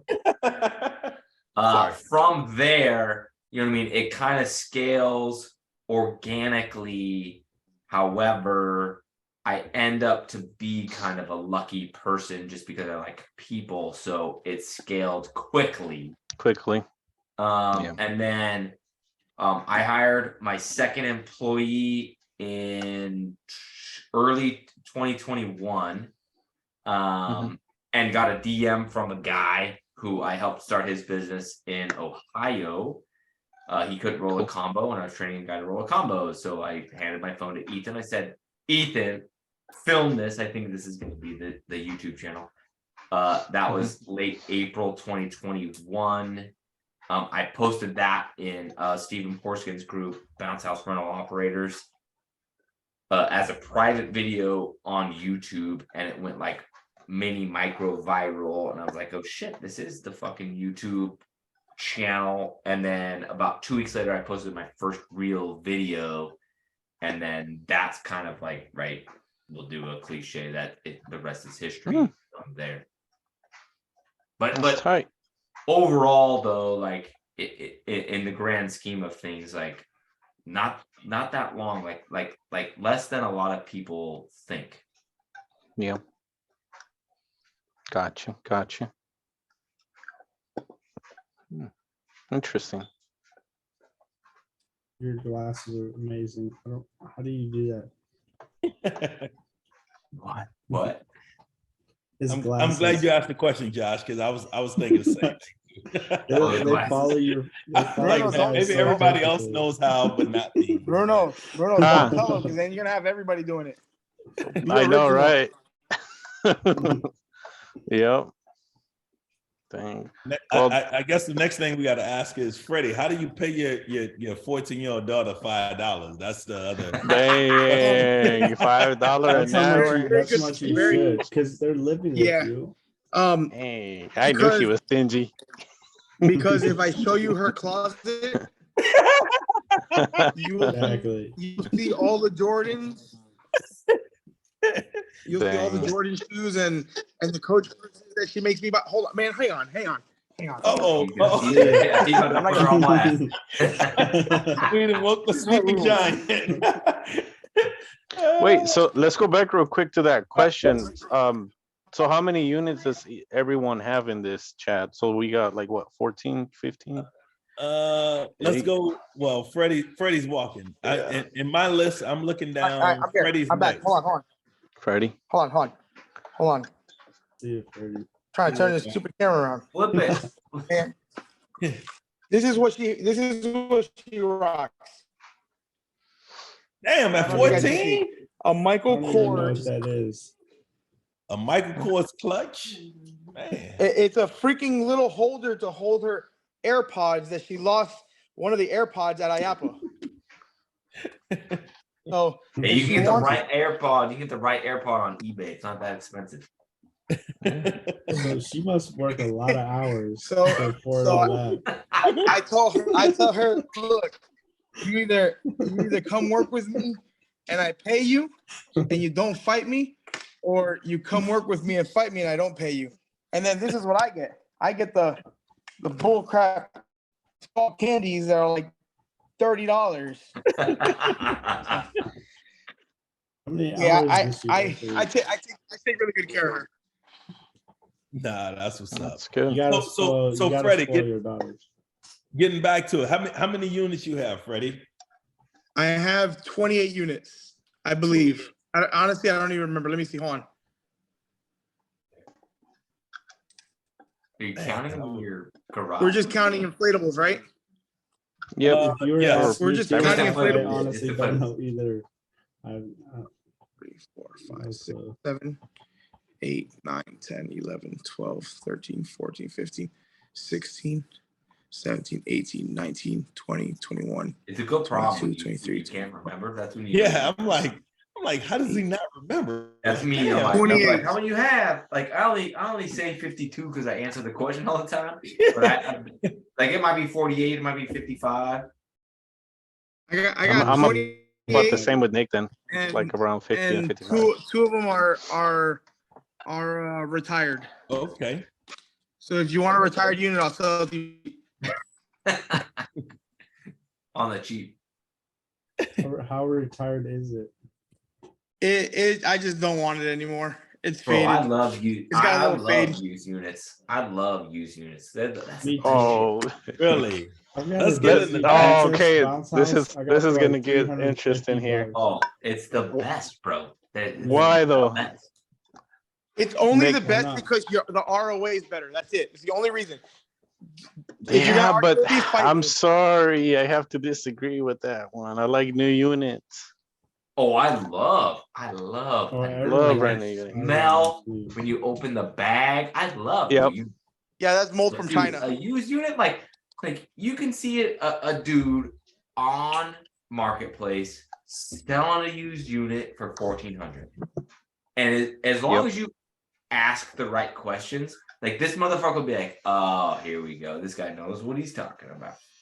Mhm. And then all of a sudden you show up, you're like, oh, no, I'm not saying it's bad. I'm just saying it's like, There's mold 1,100. everywhere. There's just mold growing everywhere. It's not that bad. And then I can put a used unit into my inventory, like one that I go buy, or I can send Isaiah to go buy one too, because Isaiah knows what's up. I can put a used unit in my inventory for 2 years. For 2 years, like a combo at two. I do combos, wet dries for $230. I can put it in my inventory for 2 years. That's $16,000, and then I go sell it for the exact same amount of money that I bought it for. Oh no, After you 2 sell years. it. You sell it for more than what you bought it for because of Generally inflation. speaking, that's a Every truth. single inflatable that I've bought brand new. What are you I can doing, sell it Freddie? Used more. I'm trying to set the mood. Oh, I see. I want to sit on my couch. Do There's another no review light. that goes like from, Bruno, how many words. units do you have? Roughly about 72? this as about the same as Nick, like between 50 and 55.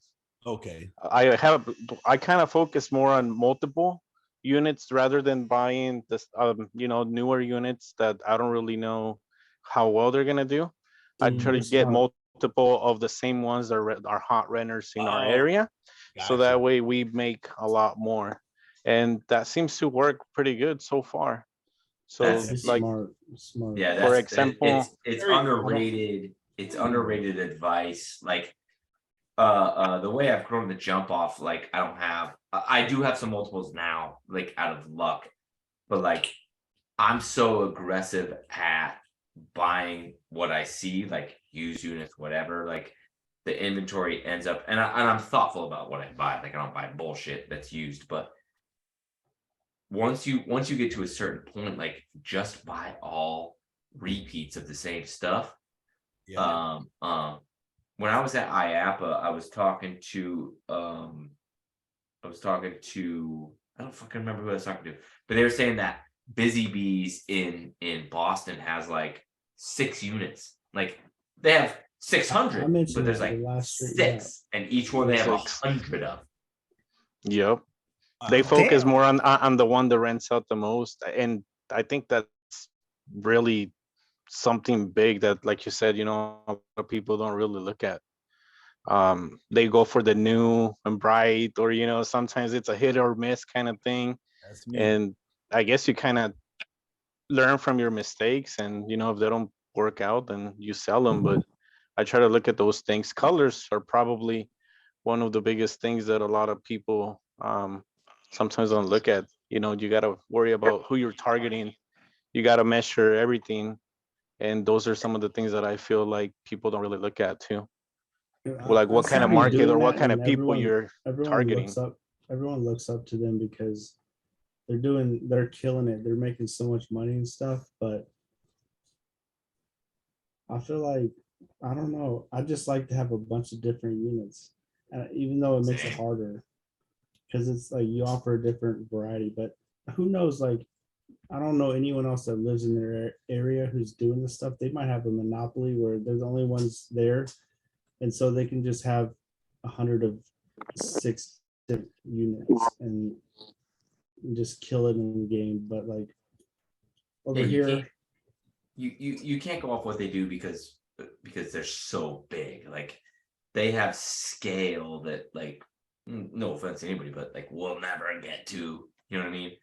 But there is a blueprint though that you can look at. So like this year, I was gonna go try and buy multiples of nothing but new units, and then somebody reached out to me. They wanted to sell me 16 units and a trailer and a Jolly Dolly, motorized Jolly Dolly, and a manual Jolly Dolly for $32,000. You can't say no to that, right? And they're in good condition. So, but in that I did double up on 3 different 19-foot jump orange water slides. So that's cool. But like, I just keep finding myself in a situation where it's like, I go to buy multiples and then some other shit, you know what I mean, hits the radar that's too good of an opportunity to pass up. So we'll Hey, see. that's a good question now that I thought about it. Sorry. Who's you guys' favorite manufacturer, if you guys don't mind me asking? Oh I can tell boy. you my Just one out of worst- all I of can them. Tell you my worst. It all favorite. depends. What are you categorizing it as? I would I'll go say- first. I don't give a fuck. Combo. An actual Go ahead. manufacturer or a reseller? Huh? Just new units, man, like a manufactured, like you Like, know, I Gayo, personally- How about Easy. start I with water personally think slides? Jump Orange is the best on being different. Everything on Be everything. different. Yep. They're killing it. Their units are not grade A plus, maybe grade A or grade B, but not grade A plus. I feel like they have all of my inventory. About 80% of their inventory, of my inventory, is JO, and a lot of their units has that thin, stupid paper vinyl. But when like they release new stuff, like if you look at their slide liners, it's like 20-ounce vinyl. Nobody's doing that anywhere. Everyone else is 18 or 15-ounce vinyl. And Jump Orange is always, I was supporting them back in the day when they were the worst company ever. Like everyone talked shit about them.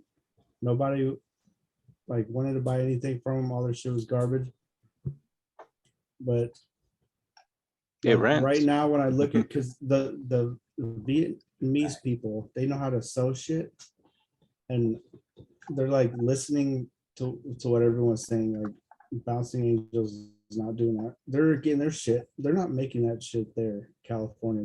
They're getting it imported from China. Everyone's getting the shit imported. No, it's coming from No. Mexico. Oh, I don't think. Uh-oh. Bouncing Angels is doing it. It's coming They're from Mexico. No, well, I mean, Gambino's in I Mexico. heard it's and coming they're- from Guatemala. Gambino is like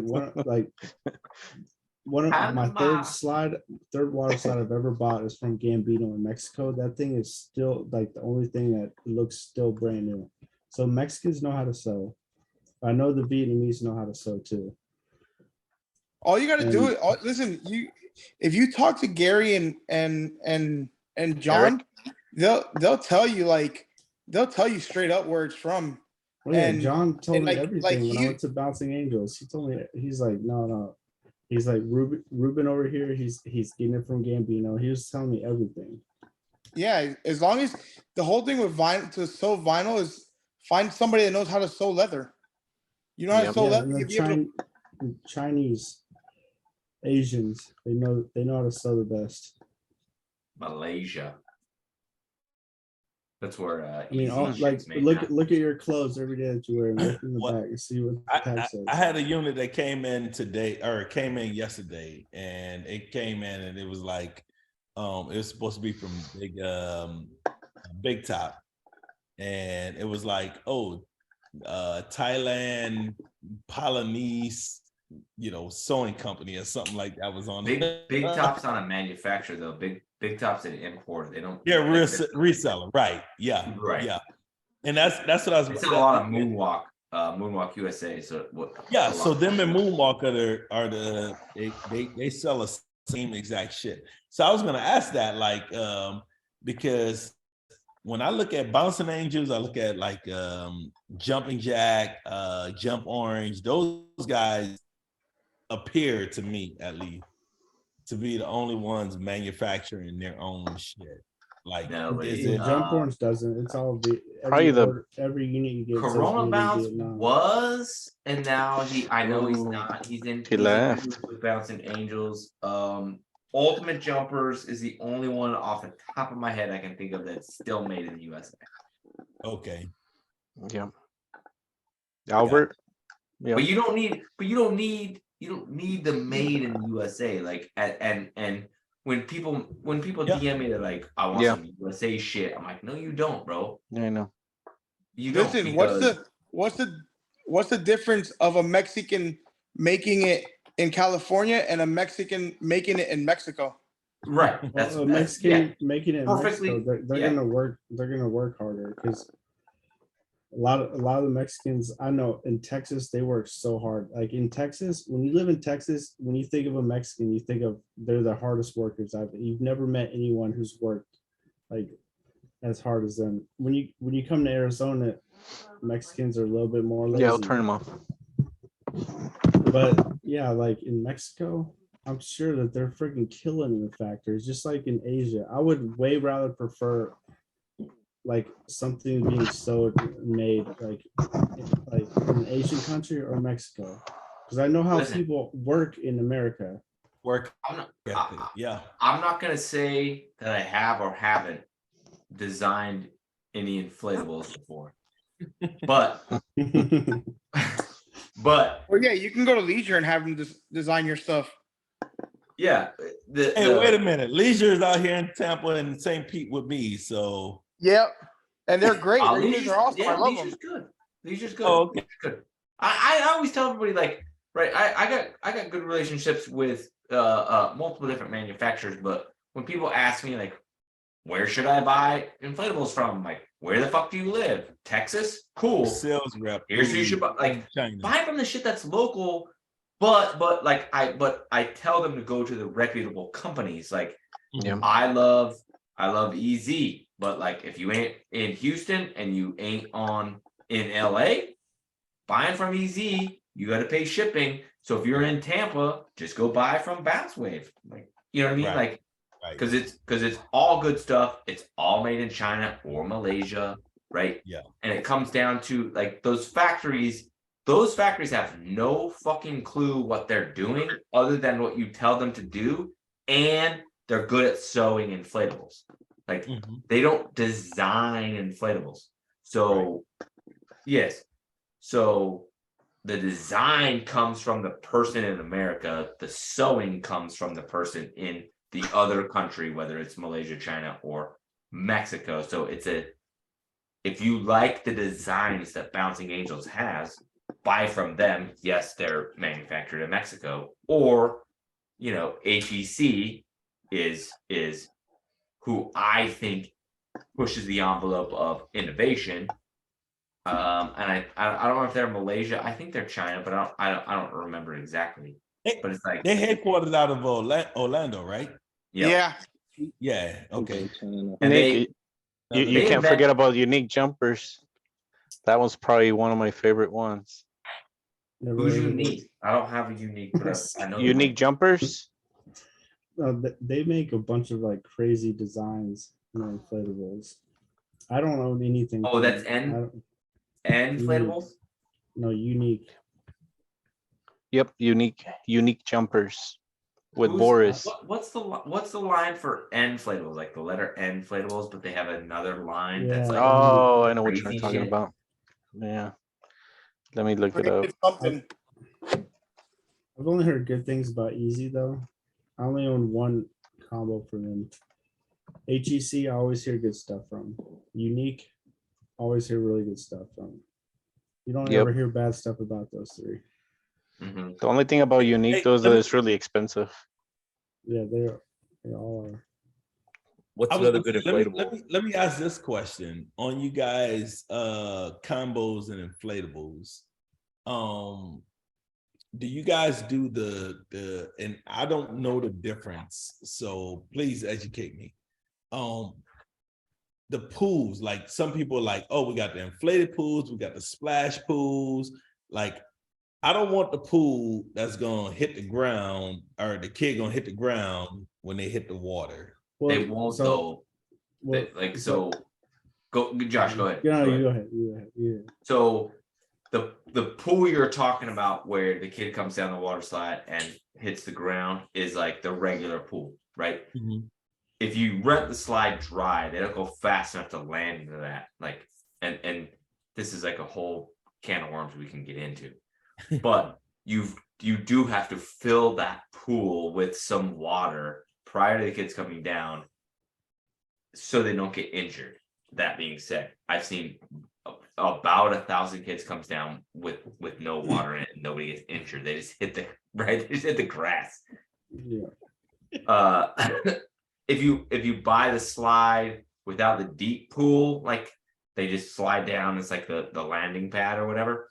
It's way easier for you. But I've always looked at it like for me, when I look at my stats, those rent slightly less than the deep pool because people want to see the deep pool. Splash. Then you can get one where the pool comes off and you're going to put a bumper on in the winter, right? So the kids don't land in the pool, but they never go fast enough anyway. So that, to me, that whole entire thing is way overthought.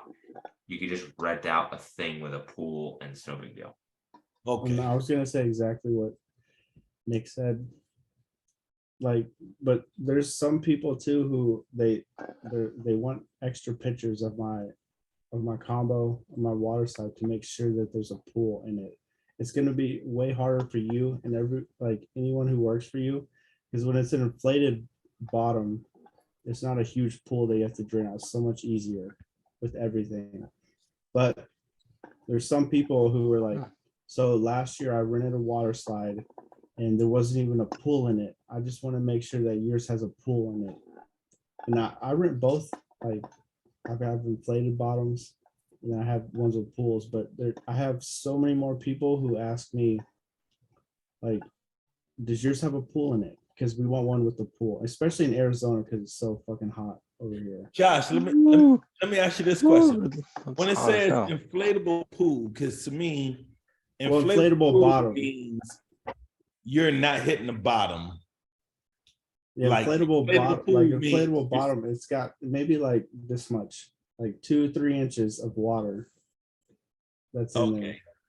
there. But we rent the ones with the non-inflatable pool, like we do it on rocks because people here don't have grass in the yard. Right. Not a lot of grass. Luxury of Florida or Louisiana, Georgia, or anywhere else. People have dirt yards.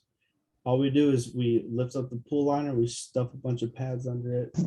We rent it all the time on rocks. So when they slide down, even on concrete, they slide down. Even if they didn't fill it up enough, they're not getting hurt on the rocks. Okay.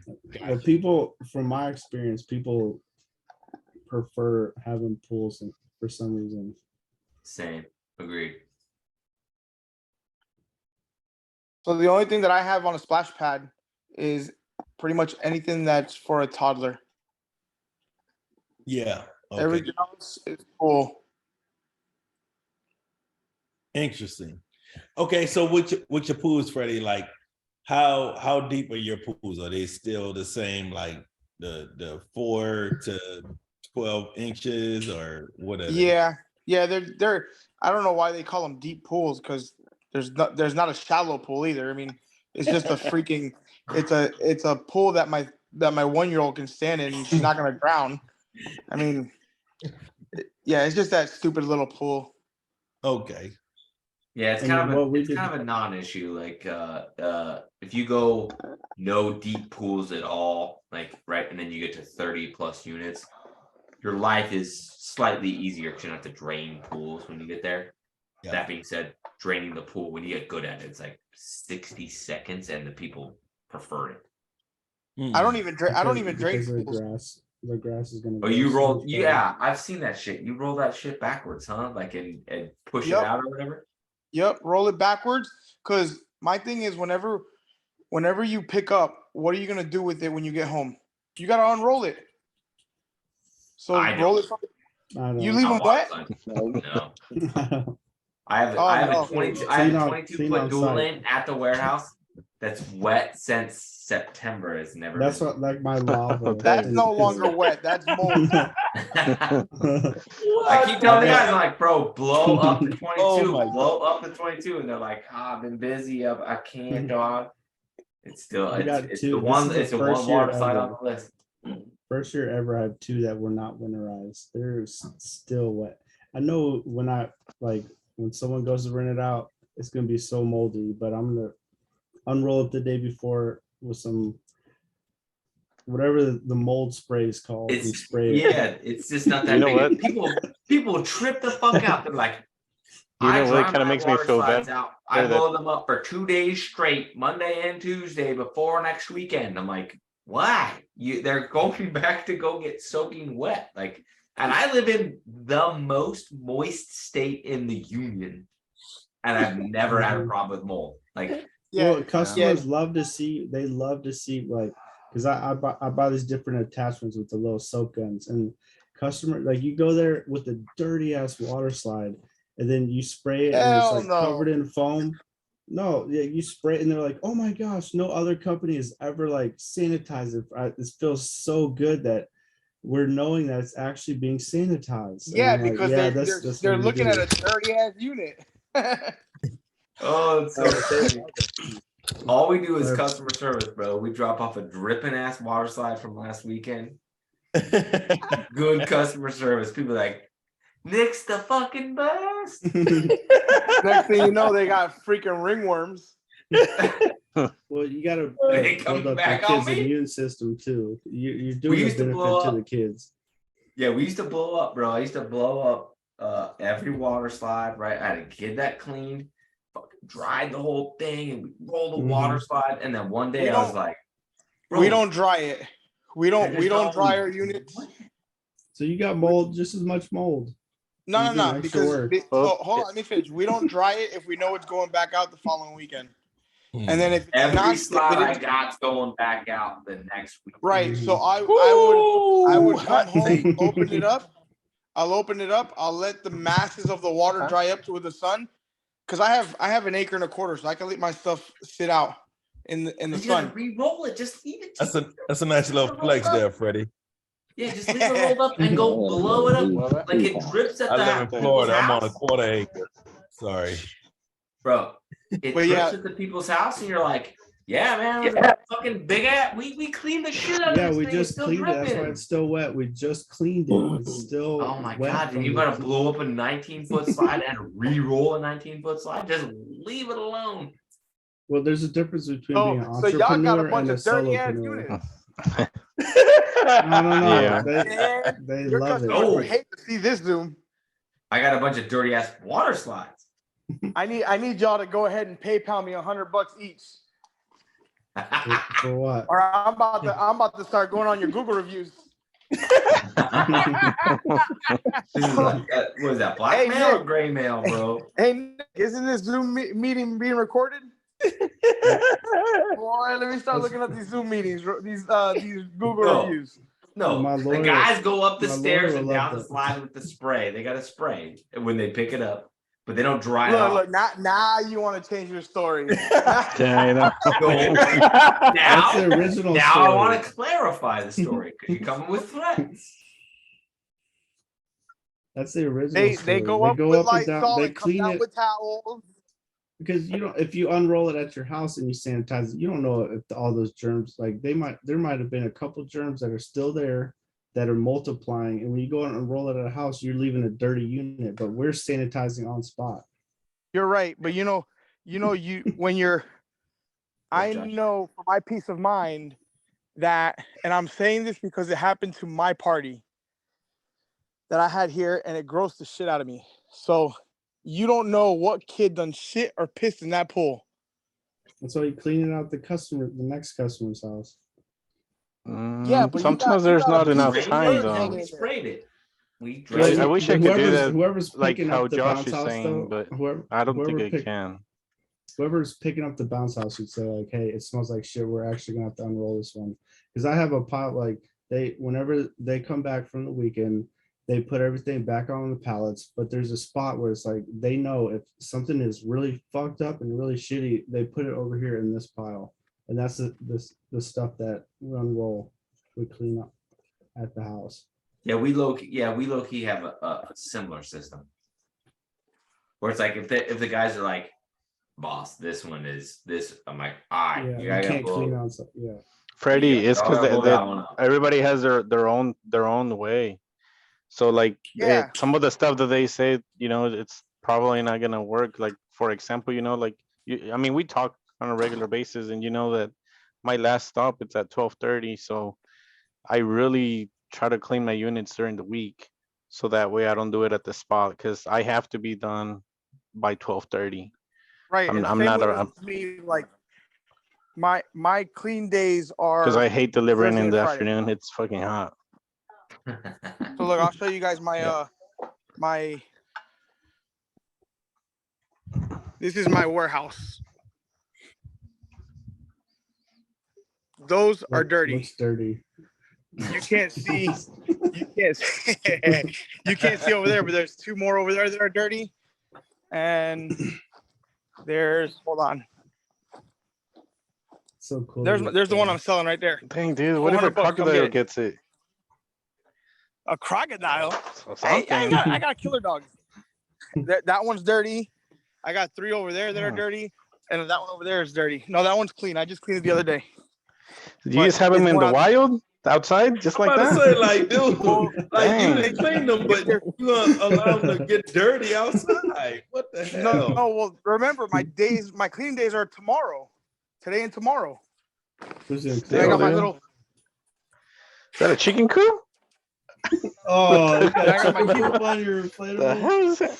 Oh, getting all this animal. This just become beer, business, booze, and goats. Hey, Freddie, where you at in the world again? You in Arizona? No, I'm in South Florida.